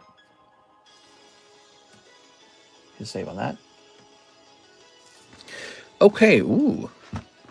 How much for a booster bundle? A booster bundle of Black will be 90 bucks. Now what I'm going to do, because you paid for what would have been an ETB, is I'm just going to go find you one of those bonus promos and toss it in, okay? Because I think I have some laying about. I would say you get a macro lens attached to get better viewing on vertical. There you are. Very nice. No matter what we set up, it's never going to be as large of a screen as horizontal, unfortunately. What we could do is we could use the space up here more, so this space could get used more. If you zoom way out, that is possible to zoom way out, but then you won't be able to see anything. 3, 4, 5, 6, 7, 8, 9. Just like we always had fish lens for horizontal and nobody wanted it. Because when you go into fish lens mode, you just can't see anything anymore. So zooming way out is not really a solution. The problem is with vertical, here's that empty space up here. And so, and there's some down here too, right? Like right in this area. So we could get a vertical setup. That's what we could actually do. 1, 2, 3, 4, 5, 6, 7, 8, 9. That's the equivalent of an ETB, by the way. And here is a Pokemon Black promo. There we go. So you get the promo. And so from now on, the menu has changed to reflect that these are booster bundles. Hey, mister, how long's the wait? It's pretty short right now. Pretty short. All right. Why am I horizontal? I still wonder when YouTube put a limit on pings. Used to go live 5 to 10 times a day. Never had that problem. Yeah, they have a limit of 3 pings so that the subscribers not overwhelmed with notifications from one person, which I understand. There we go. All right. Oops. The music stopped. Good. How's your day going, by the way, guys? I hope you guys are having a great day. Play. Ready? What do we got? Here's Carablast, Pan Sage. Look at that Pan Sage. You got Pan Sage. You got Meloetta. Okay. Here's Emolga Victini. Here's Larvesta. Oh, yeah. We've got Caracosta. Oh, yeah. Ooh, Master Ball Caracosta. Ooh. Very nice. We've got Larvesta looking very cute. Okay. He's just posing for Instagram. Very nice. We've got Maractus the Cactus. Axew. I want to ask you a question. And let me ask you something. Superior. There we have it. So those are the black and white packs. No major luck in those. They're obviously very hard to get a super big pull out of. Got some nice ARs though. Okay. Now we have one more big order. And this is the cool one. It's the Sea and Sky order. Okay, here's Larvesta. Oops. Here's Caracosta Master Ball. And here's that Pan Sage right in the beginning. Okay, lots of hollows with these.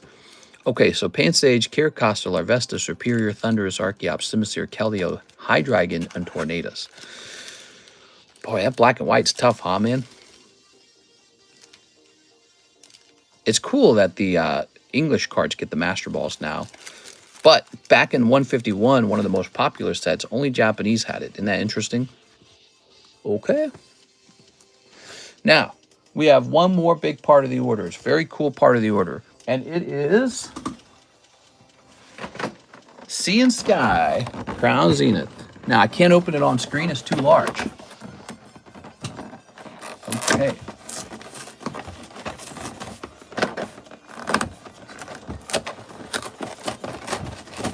It's confirmed Mr. has the Infinity Stones.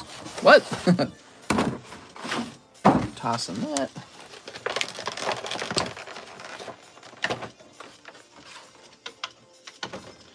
Okay.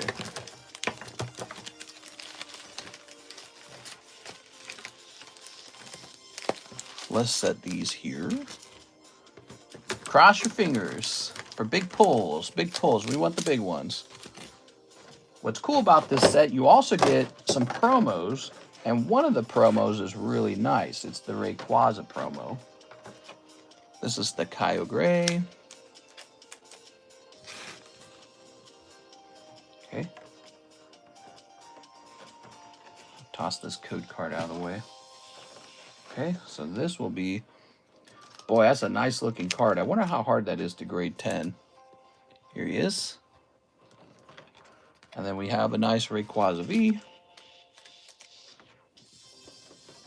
And a nice Kyogre V. All right.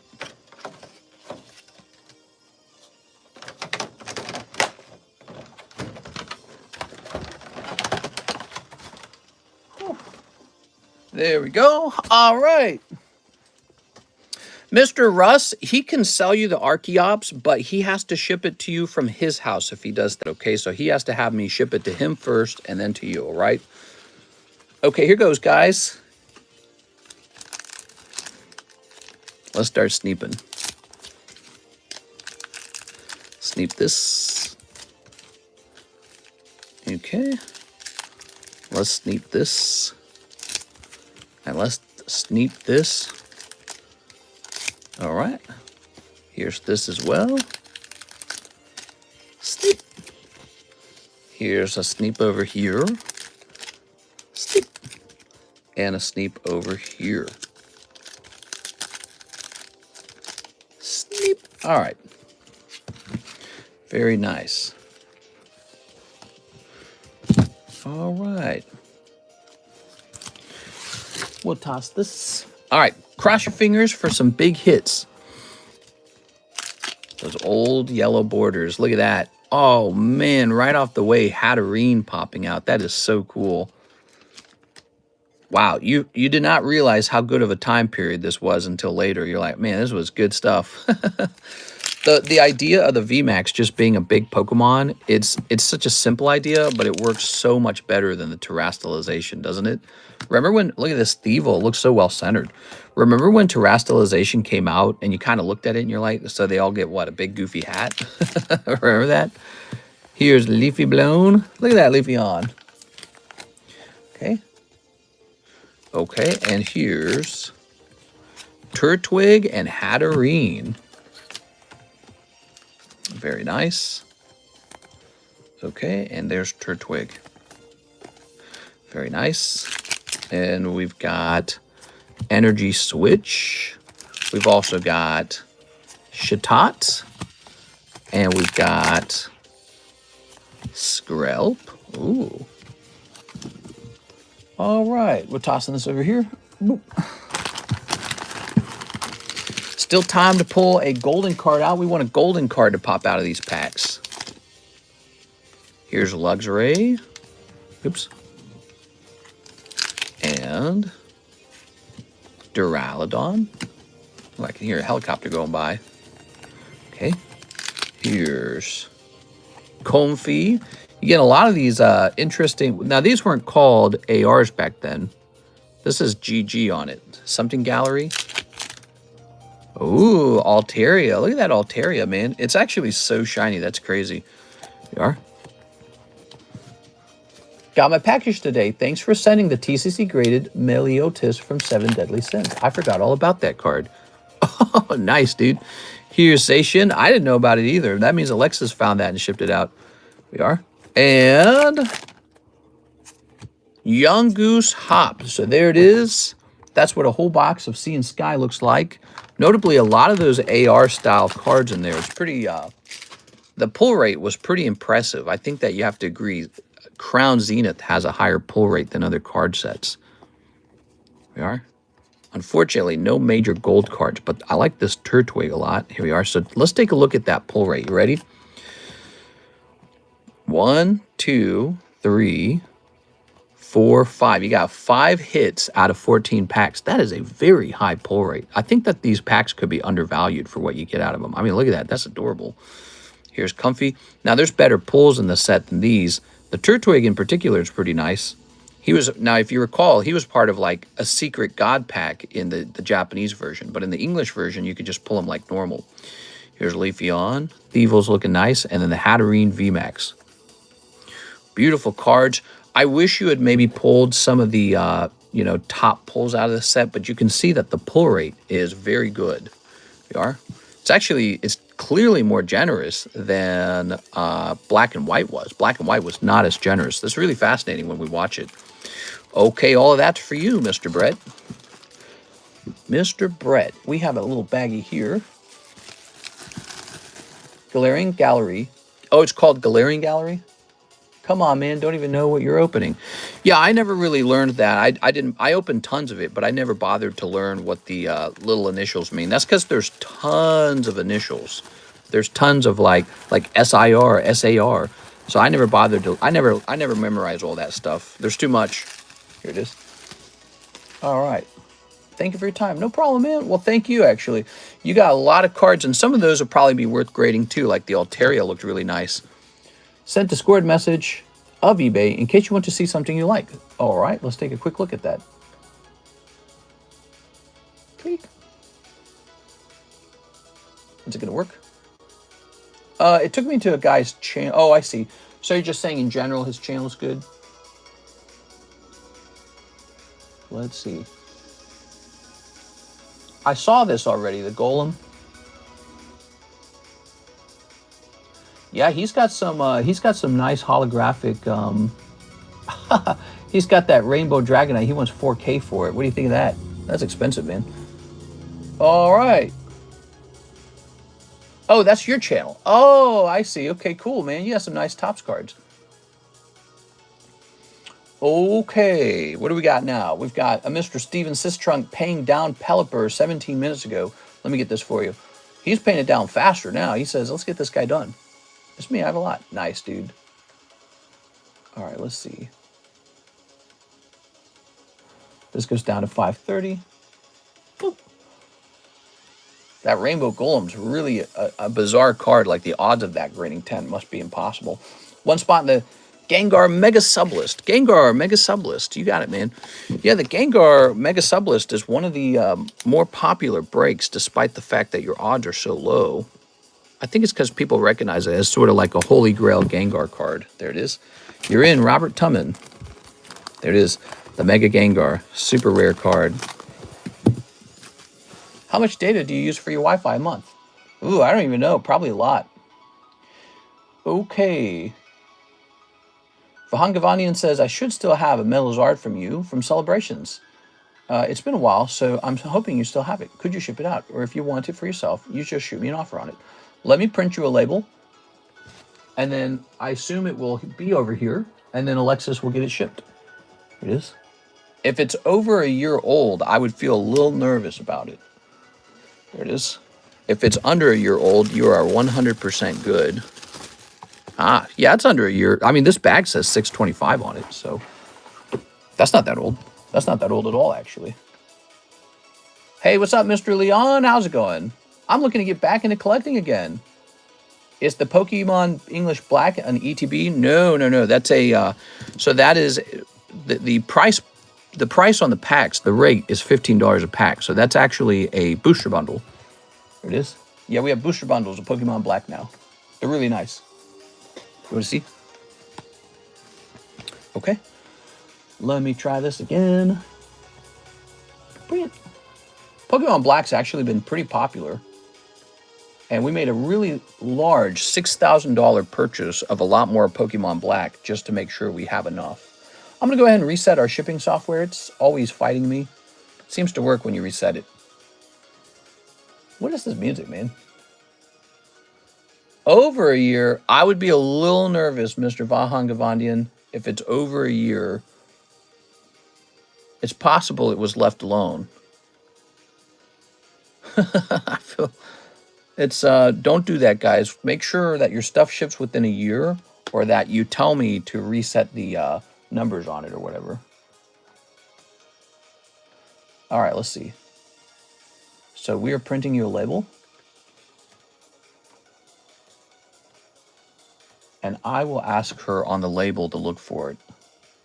It's a greatest slab. Yes, that's what I assumed.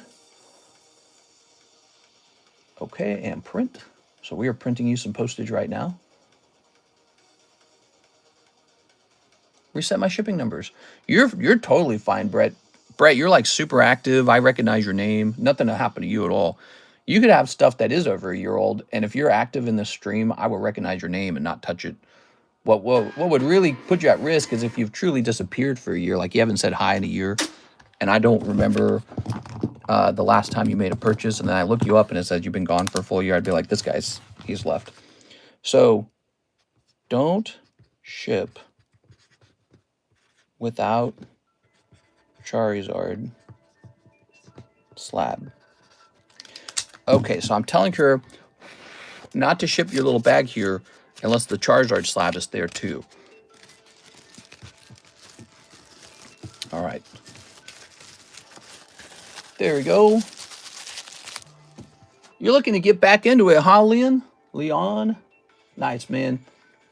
Here's Aaron Rodriguez. 3 of the 151 Japanese and 2 of the 151 English. 151, very popular. People keep buying it. It just sells, sells, sells. People really like 151. Let's see. Oh, look at that. Does the Victini come out of black and white? Yeah, actually it comes out of both black and white, either of them.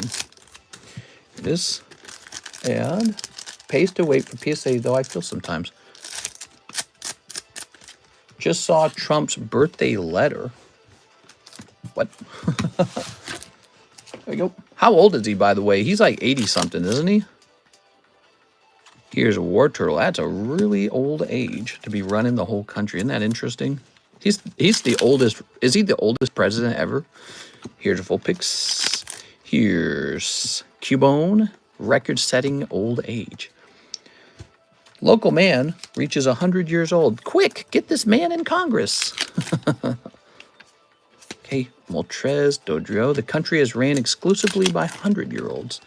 Here's Golduck, Dratini, and Wigglytuff. And that sounds very ageist when you say that, you know. 79. Whew. So he'll be 80 next year. You know, I would not be surprised if he doesn't make it through 4 years. We are. It seemed like Biden wasn't going to make it. At 80, I mean, you're really quite out there. Some people live to like 100 and all that, but man, you are really old. All right. Very good. We're all going to watch it live, you know. We're going to watch in real time as he kind of ages out. That's what we did with Biden. We watched him in real time just sort of get worse and worse. It's not a good thing, I think, for a country. It's not a good look. So we'll have to see what happens. Maybe if he gets really bad or something, he would just bow out, you know. Maybe he'll just be like, I'm old. We're going to let this guy take over. George Smith says, 10 Lost Abyss, no bag, but don't want to keep unless it's a big hit, a.k.a. Captain Splash Claw. What's up, man? All right, so you want the Korean cards. You're taking a shot at the cool guy. Where is he? Here it is. Altart Giratina.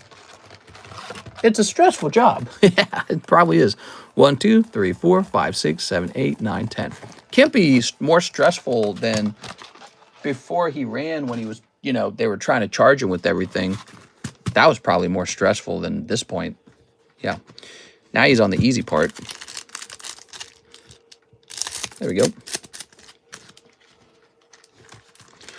All right.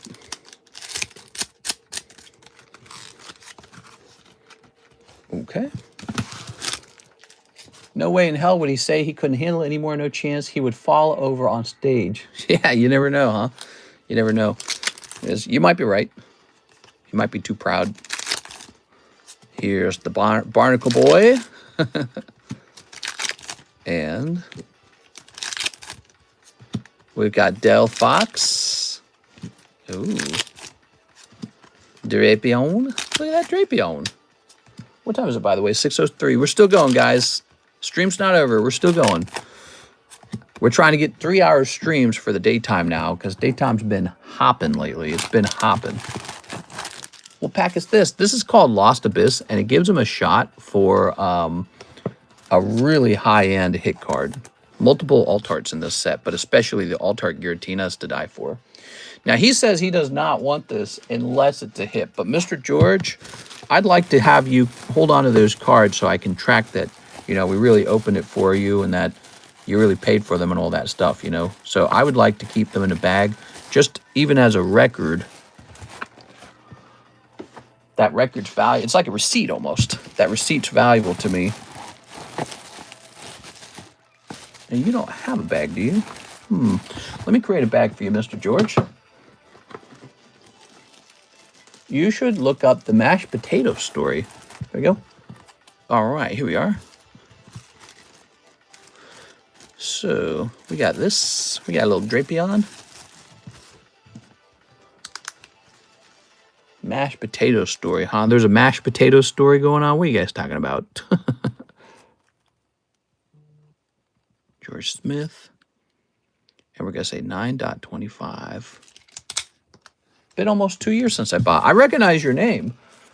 What inspired you to give it a try today? Just felt like having a little fun, huh? Here's Dodrio, and here is a Weeping Bell. Here, I'll put you in the Brett Love giveaway. So you might have a shot at pulling this slab right here. Okay. Mary Trump, his niece, has some interesting perspective. All right. Good. Doobie-doo. Doobie-doo. Mr. Yugi Tao is here. He would like one Journey Together. Journey Together. It's like this set that's not as good as Destined Rivals, and so everyone just sort of ignores it, despite the fact that it's got some pretty legitimate pulls in it. It's a nice set. Articuno's good. I like the Whale Lord. I like the Lily's Clefairy's really nice. We've got Lily's Clefairy. Very nice. Ooh. I've seen this happen to sets before where you have a set with some decent pulls, and because it's not doing as well, like it's not selling for as much money as the other sets, everyone just kind of assumes, oh, well, that set has no value and the cards in it have no value.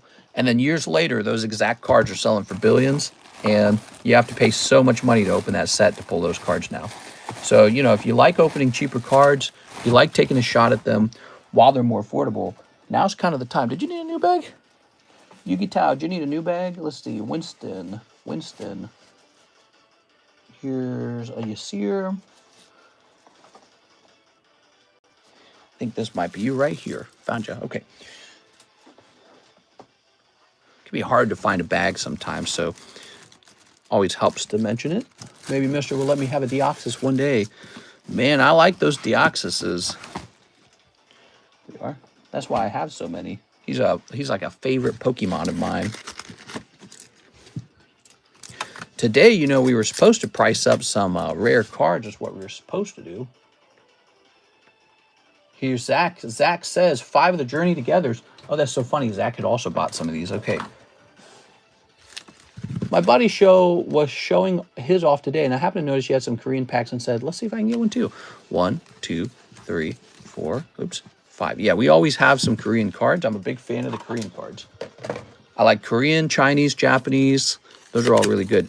I would like to get Thai language cards, but I don't know how to get a hold of like a guy who could send me Korean Thai language cards by the case, because I happen to think those are some of the coolest looking language cards, just because the Thai language is so much different from everyone else's.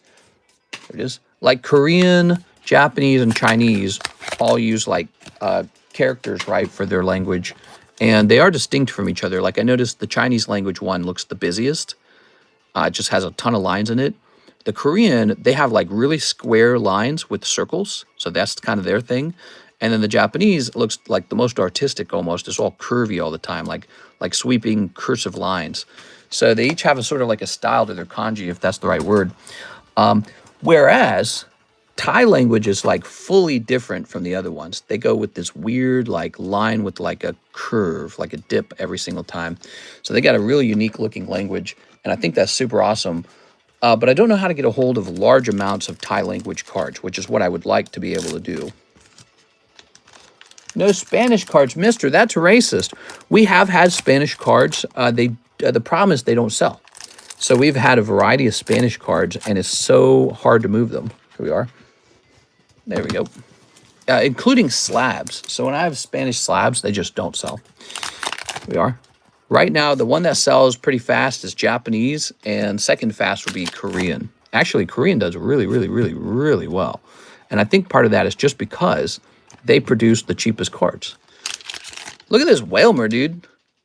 That's some Whalmer. Okay, he's rotund. Got some hollows in this. Pack number 3. Pack number 4, Octillery Lycanroc. And we got Lechonk. It's Lechonk. What grade do you give Trump as a president so far? I mean, the cost of living is still pretty high. The economy is doing okay. for now, because the argument is that the tariffs actually did hurt the economy, but it takes a minute for it to take effect. So like I have heard that the economy looks good for the moment only because a lot of businesses sort of like front loaded their supplies. They bought them early before the tariffs would kick in. And now that the tariffs have kicked in for a little while, I've heard like in 1 year, you'll see the true effects of the tariffs because companies will not be buying product. They already bought it ahead of time before the tariff. So what that'll show up as fewer sales, companies not spending money because they already got the supplies they needed before the tariffs kicked in. So I don't know. It's really hard to say this early on. I'd say it's year number one. I honestly don't think he's got that many accomplishments. The Ukraine war, he said it'd be done in day one, right? It's not actually done. It's still really tragic over there and really expensive. And Putin's not giving up. And China and Putin are looking like best friends, you know, hanging out in China with Kim Jong-un. And then you've got, so that war's not going very well, I'd say, right? The economy looks like it's decent, but that's a question mark. We're definitely not super good friends with Canada or Mexico right now. Like he's negotiating tougher trade deals with them, which could help us in the short run, actually. Maybe in the long run, they want revenge on that. You know, maybe they don't want to be our friends as much. But I don't know how that actually plays out. Like, who are they going to be friends with? China? And how will that work? China would just want to sell them stuff. Same with, like, India and China. It's tricky. I don't know. There's like, the war in the Middle East with Iran or whatever. And the Ayatollah, death to America, death to America, death to America. And he dropped a bunker bomb on their nuclear facilities. Maybe that delays the nuclear bomb. But if their leader structure is still in place, I feel like they can just go back to building nuclear bombs again. And it could, the rebuild could be very fast because they could receive a lot of support from places that don't like us, like China. And then if they're already experienced in it, the second time they rebuild it could be really fast. So their comeback to going to building nuclear bombs again could be very quickly. In other words, what I'm saying, he didn't go all in on that war. It's like wounding an animal that you can't kill. Don't wound something that you can't kill. So I don't feel like they're going to be nice to us at all. I think we're like their enemy now. And they have a good reason to claim that we're their enemy. And they're probably still building a nuke. Edward Cornelio, English 151. What happens if I join a break and it never fills up? That happens on a rare occasion. There will be like a break that we cancel. In that case, you will receive a $40 store credit, which you can have refunded into cash, or you can spend it for another break. That's exactly what would happen. That almost never happens. It happens on a rare occasion, but almost all breaks end. It just takes a while sometimes. Especially around the time Friday rolls around, people start jumping in the breaks. So English 151, you got it, man. The tariffs have U.S. companies shutting down. The tariffs are tough. They are basically a new tax that the government collects. And so it's, you know, it's ironic to hear one party says, we should raise taxes, we should raise taxes, we should raise taxes. And then America does raise taxes. It raises taxes. And now they're saying, I can't believe you raised taxes. So, you know, in terms of politics, I think that Trump has tried to find a way basically to raise taxes and to punish companies for building factories outside the United States and telling them you have to build them inside the United States. That could actually work. We don't know. It's the way I always talked about it is it's a bit of an experiment, isn't it? It's kind of an experiment in the subject of outsourcing. Is outsourcing really good for your country and does it work? Wow, Edward, you got a nice pull out of one pack. Check this out, guys. He opened one pack and pulled a beautiful golden Mew. Wow, dude, that's a lucky pack. You just got really lucky. So we don't know how that'll work. What we do know is that the United States has received a lot of foreign investment into building factories and manufacturing. And so that should open up jobs here in the United States. And so, yeah, on that subject, we don't know yet how it will all play out. Like a lot of people theorize that the cost of goods will go way up because Americans are producing those goods rather than slaves in another poor country. But on the other hand, if the cost of the good is rising, Americans are also getting paid more money, and that means they're buying more as well. and they can afford more. Like, so if you've got two options, a job at Walmart or a job at a chip making factory, one of them pays a lot better than the other. And so you might find that the cost of an apple at Walmart has gone up, but you work at a chip factory, so you can afford to shop for apples at Walmart. So this is the kind of conversation that's kind of in the realm of theory. Most economists would probably suggest outsourcing is strictly good, and Trump's arguing that outsourcing is a problem. Here we are. All right. 1, 2, 3, 4, 5. He's saying basically, or the economic theory is that the productivity should occur here by our people. There are coveted production jobs, and the people who get to do this production, they get to make the wealth of producing that good. And he's saying that production should occur here inside of this country, not out there by slaves. And I think there is some credibility to the argument. Like, for example, if you have the slaves outside of the United States produce the good, the slaves don't really get paid too much, but the importer of the good, that would be like Walmart, they're an importer, they make tons of money. So if you're the guy who owns the production of the goods, you get very wealthy. You have slaves produce the goods in a poor country, and then you import that good into the United States to sell to rich Americans, and you become insanely wealthy because you produced it for $5 a unit, but you sold it for $25 a unit. So the profit margin's insane. Now Trump's saying, if you try to do that, if you try to hire slaves outside the United States to do the work, to do the production, we'll punish you with the tariff. And so you better produce it over here. We'll punish you like crazy. So the manufacturer, the producer says, well, shoot, maybe we do need to produce it over here. But that does mean now, in order to make the profit margin that I want, I'm going to raise the price on this product. And is that good or is that bad is a really complicated question, because now you have better jobs other than just working at Walmart, Target, and Starbucks. Now you have a job producing a good. You can produce like a tractor or whatever, right? Or like a car part, or like, these are serious jobs they're bringing over. They're not small jobs. This isn't like pencil making. We brought the pencil making back to America, we win. No, these are all really serious jobs, like car manufacturing, which is some of the stuff he targeted. So now you got a job at a car plant, and you're making like $40, $50 an hour compared to working at Walmart for like $12 an hour. Yes, the cost of living went up, but it's actually a better equation for you in the end, because you're making, car manufacturing money rather than I put bread on the shelf at Walmart kind of money. So that's the conversation.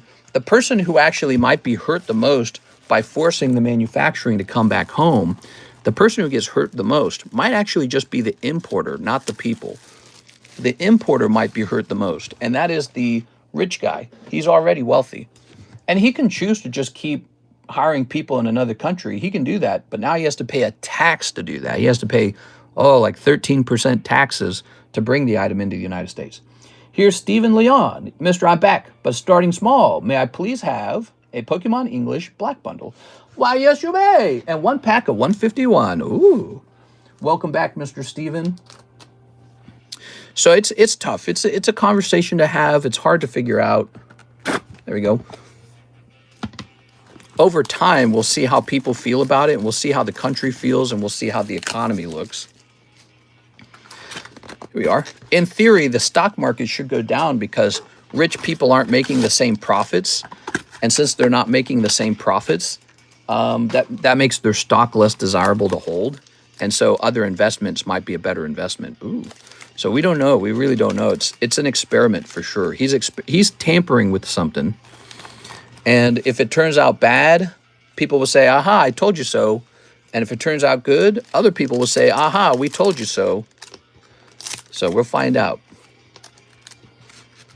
Let's see, the price of eggs is down. I can buy them again. Yeah, the eggs, huh? Snipping this. All right.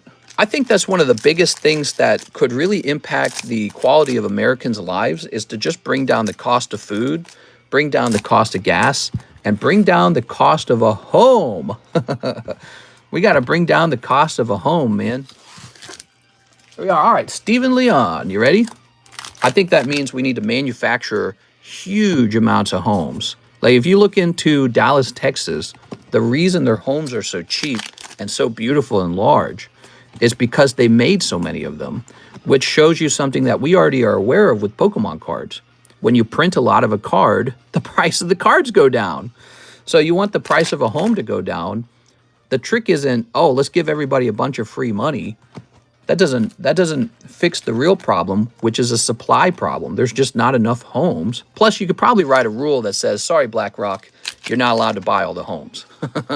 So, and I think like 90% of Americans would support that. So a rule that says no more BlackRock, you cannot own us like, the serfs. We're not going to be medieval serfs. So no, you cannot buy up the single family homes. And then at the same time, get a bunch of young men, teach them how to build homes, how to run a home building company, and then just get these homes built, man. Get them built like crazy, and you will see the cost of a home come way down.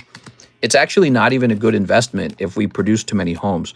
So that's another conversation to have. People who have invested all their money in homes, they actively do not want any more homes made. They think that's a terrible idea. So you're in competition with those guys. Those guys, you want lots of homes to be made if you're poor and if you want a home and a life. Rich guys do not want that. They want the scarcity to remain. They want it to get worse. Excadrill Zekrom, which is really nice, by the way. I like the Zekrom. And Bahiyam AR. The good news is that these are looking really well centered. Look at the centering on that. That's beautiful, man. So if you pull like a Chase AR card in here, you might have a shot at a 10 on it, and it could be worth a lot of money.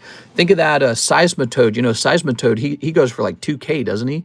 Well, if you're pulling Seismitoad out of these booster bundles and he comes out looking like this, you might be holding on to a $2,000 card. Biggest problem for home prices is current homeowners. It ultimately comes down to current homeowners refusing to have homes or apartments built in their community. Well, yeah, exactly. So why would anyone who already invested in a home want more homes built near them, which would just drive the prices down? Because, again, it's a scarcity problem. It's really, they're rare. The houses are rare. There's not enough. So if you're living in a highly desirable place like San Diego or something, nobody who owns a nice $2 million home in San Diego wants to see a big projects building go up with like 1 million units for the poor people to go into, because that'll drive your house price down. Plus the proximity to people who might be problematic. You know what I mean? Like, oh no, the riffraff, get them out of here. Not in my backyard. We are. I actually watched a documentary on homelessness in San Diego the other day, and it was a bunch of really rich, kind of older white ladies, and they're like, these jerks in their vans parked right outside of our expensive homes. We paid for these homes. They can't just park there.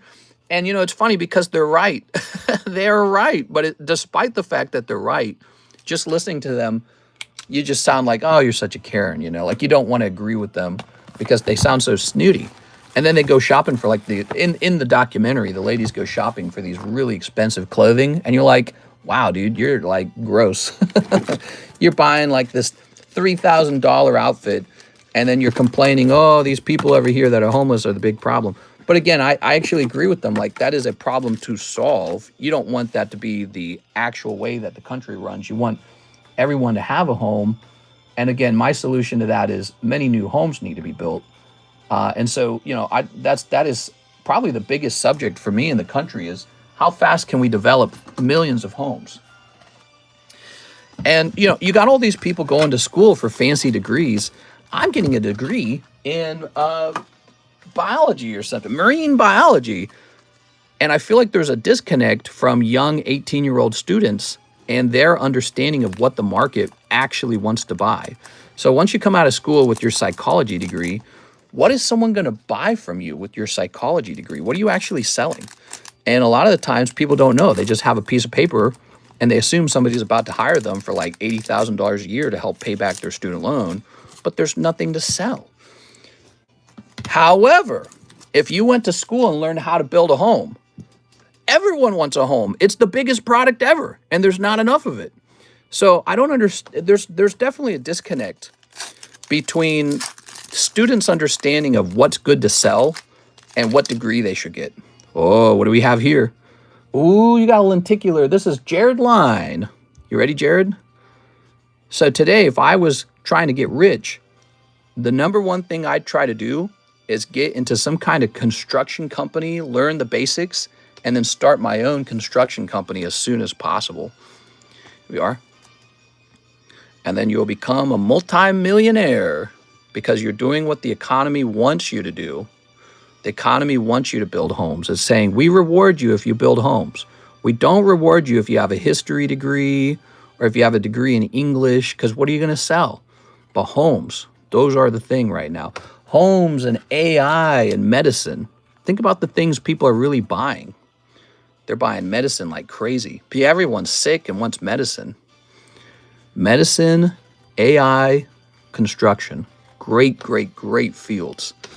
Probably technology in general, but I hear that some technology is overcrowded, and in fact, AI is kind of replacing some computer science majors, so be careful with that. But if you go into AI itself, you're probably set. Here's once more into the breach. We do need more housing. Yeah, millions and millions of illegals, but they're not, mister. Where I live, they have cookie-cutter houses that cost more than what's currently out here. Dave Chappelle went to a public meeting to keep people from building affordable housing 500 yards from him. That's Dave Chappelle. Damn it, Dave. I thought you were cool. Here it is. Yeah, that is something that will always occur, though. It's not unique to Dave Chappelle. That's called hierarchy. He's higher up. He's higher up the pyramid, okay? He's almost at the crazy eye on the back of the dollar bill. He's at the top of the pyramid. He doesn't want to live at the bottom of the pyramid. That was the reason he was so ambitious and so motivated to make all his jokes and to perform and act and be a famous person. He wanted those things. And so, you know, he has that choice. And you have a choice to stay at home and play Fortnite all day long and do nothing. So he chose to get out there and do everything he could to become famous. And some people choose to just eat nachos and play video games like Beavis and Butthead. So, you know, you have to make a choice what you want to do with your free time. And in America, there's so much opportunity. There's so much money to make. There's so much demand for products and demand for entertainment and services that you can go and really make something out of yourself. Like, you may never be another Dave Chappelle, but you could make $100,000 a year. You could. You make 70. Most people make 70. That's the average or something like that. So you can get out there and become an accountant. You could get out there and become something in tech, some tech genius kind of guy. You can go out there, if you're not like super smart, but you're strong and you're good with your hands, you go work in construction. You go start your OnlyFans, whatever it is you're doing. But you have to be ambitious and spend a lot of time and effort and educate yourself constantly in whatever it is you're getting into. And you can go make, you know, $1 million in the United States. It's actually not that crazy to make $1 million in the United States because there's so many more millionaires here than anywhere in the world. And it's because so many people have found out, I can start a business. I can start the liquor store on the corner over there. I can open up a laundromat. I can open up a vending machine business. I can open up a card shop in an area that's developing but lacks a big card shop. That's Lake of the Ozarks right now. Lake of the Ozarks is exploding in popularity. We have no big card shop out here.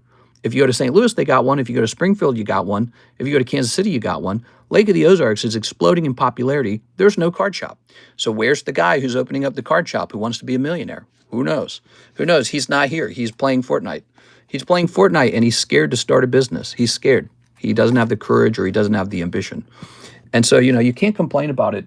Seeing another guy like Dave Chappelle and he doesn't want to live with, like, I guess, the riffraff. He doesn't want to live with homelessness down the road from him. He wants to live in a nice house because he's super ambitious. And then you're like, well, you know, you have to live with it. And it's just never going to work because he has money and you don't. So ultimately, if some law came through and said, too bad, Mr. Dave Chappelle, you have to live with it. What Dave would do next is he would pack his bags and he'd move to Florida or some other state, aka country, because states are so huge. They're like as big as a country in Europe. That's how big the states are. Like Florida could be its own country.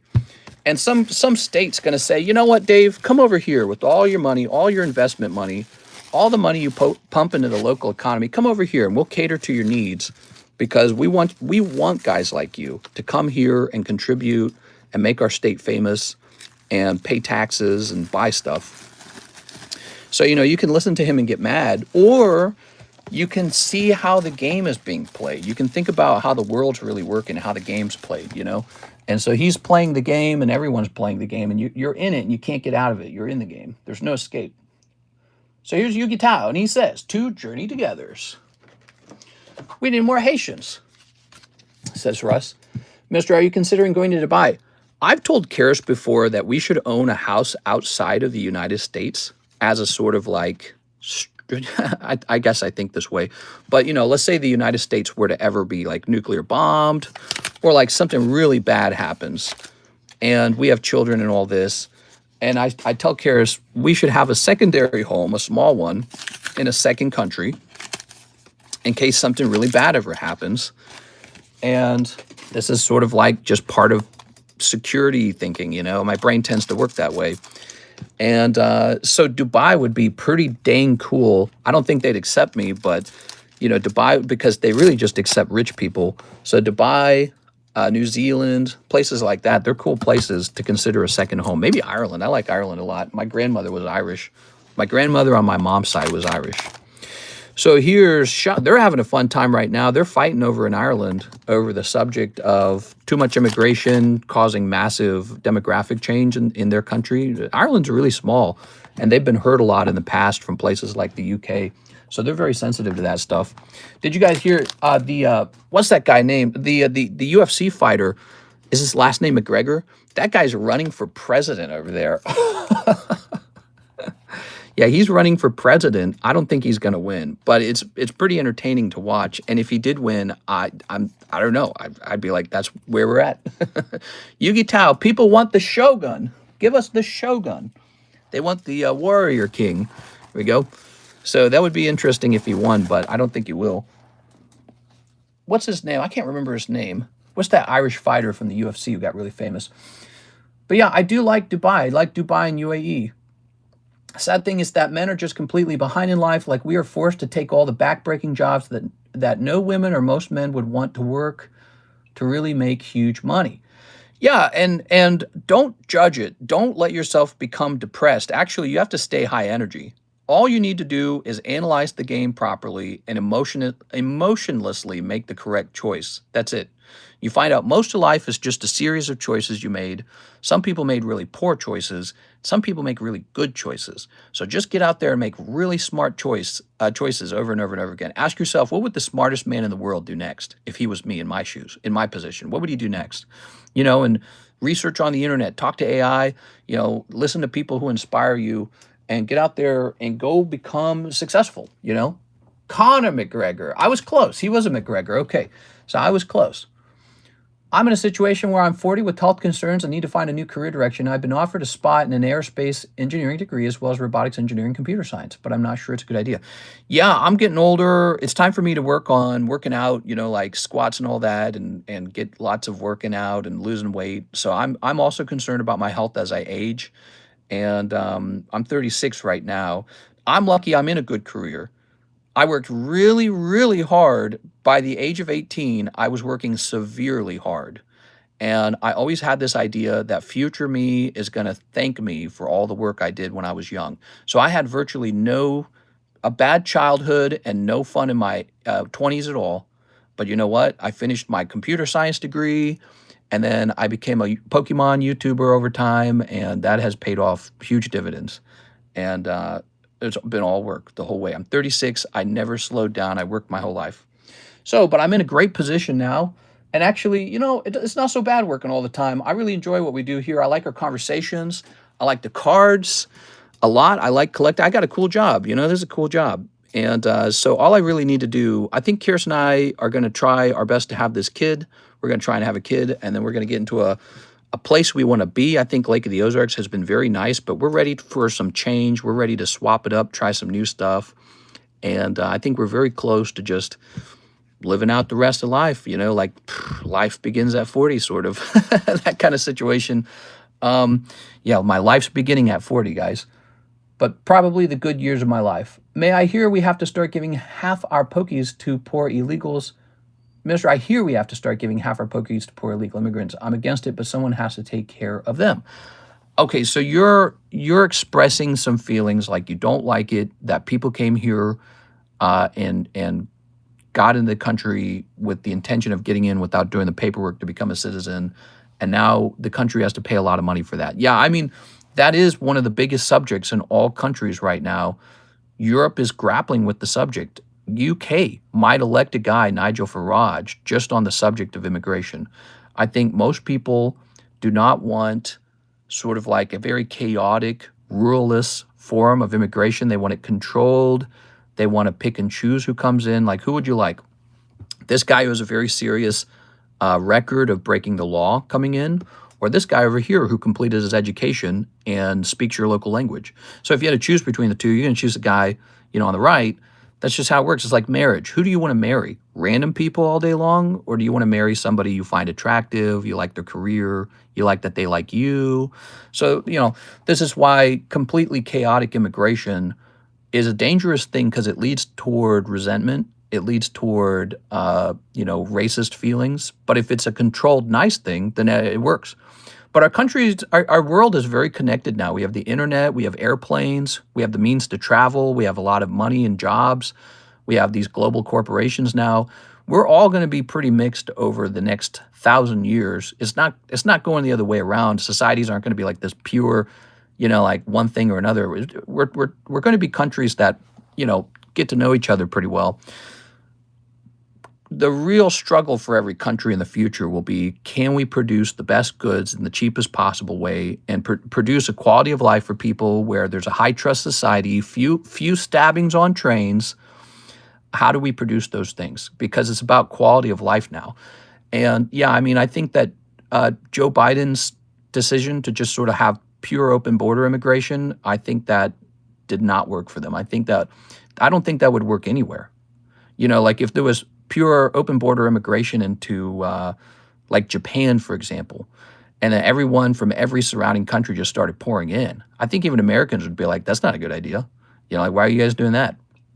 So that's a touchy subject, though, because some people don't agree. Some people think immigration should be borderless. And then there are people who are actually on the side of the equation where it benefits them to have the open border immigration. And they say, well, I'm strongly in favor of it. You shouldn't gatekeep your nice society. So, it's a tricky subject, really. But, I think ultimately people have to decide what they think works best. And we all just want prosperity in the end. And that requires hard work, a belief in hard work, a belief in productivity. You probably have a U.S. citizen neighbor somewhere who is the absolute opposite of you politically, Mr. Russ. They believe in all of the worst ideas. And then there's an illegal immigrant who shares all of your political beliefs. He's like, I just like to work hard, pay taxes, and keep the riffraff out, or something like that. You know what I mean? So you'd be surprised who your tribe is. It might look more complex than just this, there's good guys versus bad guys, illegals versus legals. It's a bit more, it's a tapestry a bit more. And so there are people in the country who are maybe confused in their ideas that you don't want to have to live right next to. And they might actually be legal citizens. You'd be surprised by that. So I think it's more about show people why your ideas work and really stick to good working ideas. Stick to philosophies like, you're never going to go wrong with hard work, guys. It's just always going to work. So have a strong philosophy in hard work. All right, guys, I'm popping off. It's 6:38. We got a nice 2-hour stream done, but there are no more orders in the queue, and we're just talking now. I think I'm going to go ahead and pop off for the Tuesday daytime stream. Tuesday, by the way, it's one of the slowest days of the week. So we'll be back on for the nighttime Tuesday stream. Here's a question for you guys. Do you want a vertical stream or a horizontal stream for tonight? What kind of stream type do you want? Does anyone want a shiny Pokemon from Pokemon Scarlet for $10? Why do you think Nick Fuentes is so popular now? Well, he's entertaining, first of all, but, I've heard his takes. He takes some very anti-politically correct takes, and, people are dabbling in politically incorrect ideas, and I think that's just because that's where we're at in the world now. Horizontal, vertical, horizontal. Bye, guys. Have a good one. Vertical. No small talk. Okay. Can we see your face? You can never see my face. I've never posted any face work ever. Mister, did you get the cards from Lord Chains in my bag? Sure. Yes, I did. Yes. We were working on that today. So it is in your bag. All right, guys. I'm hopping off. Have a good night. I'll see you for the nighttime stream. Okay, guys? The nighttime stream. I'll see you there.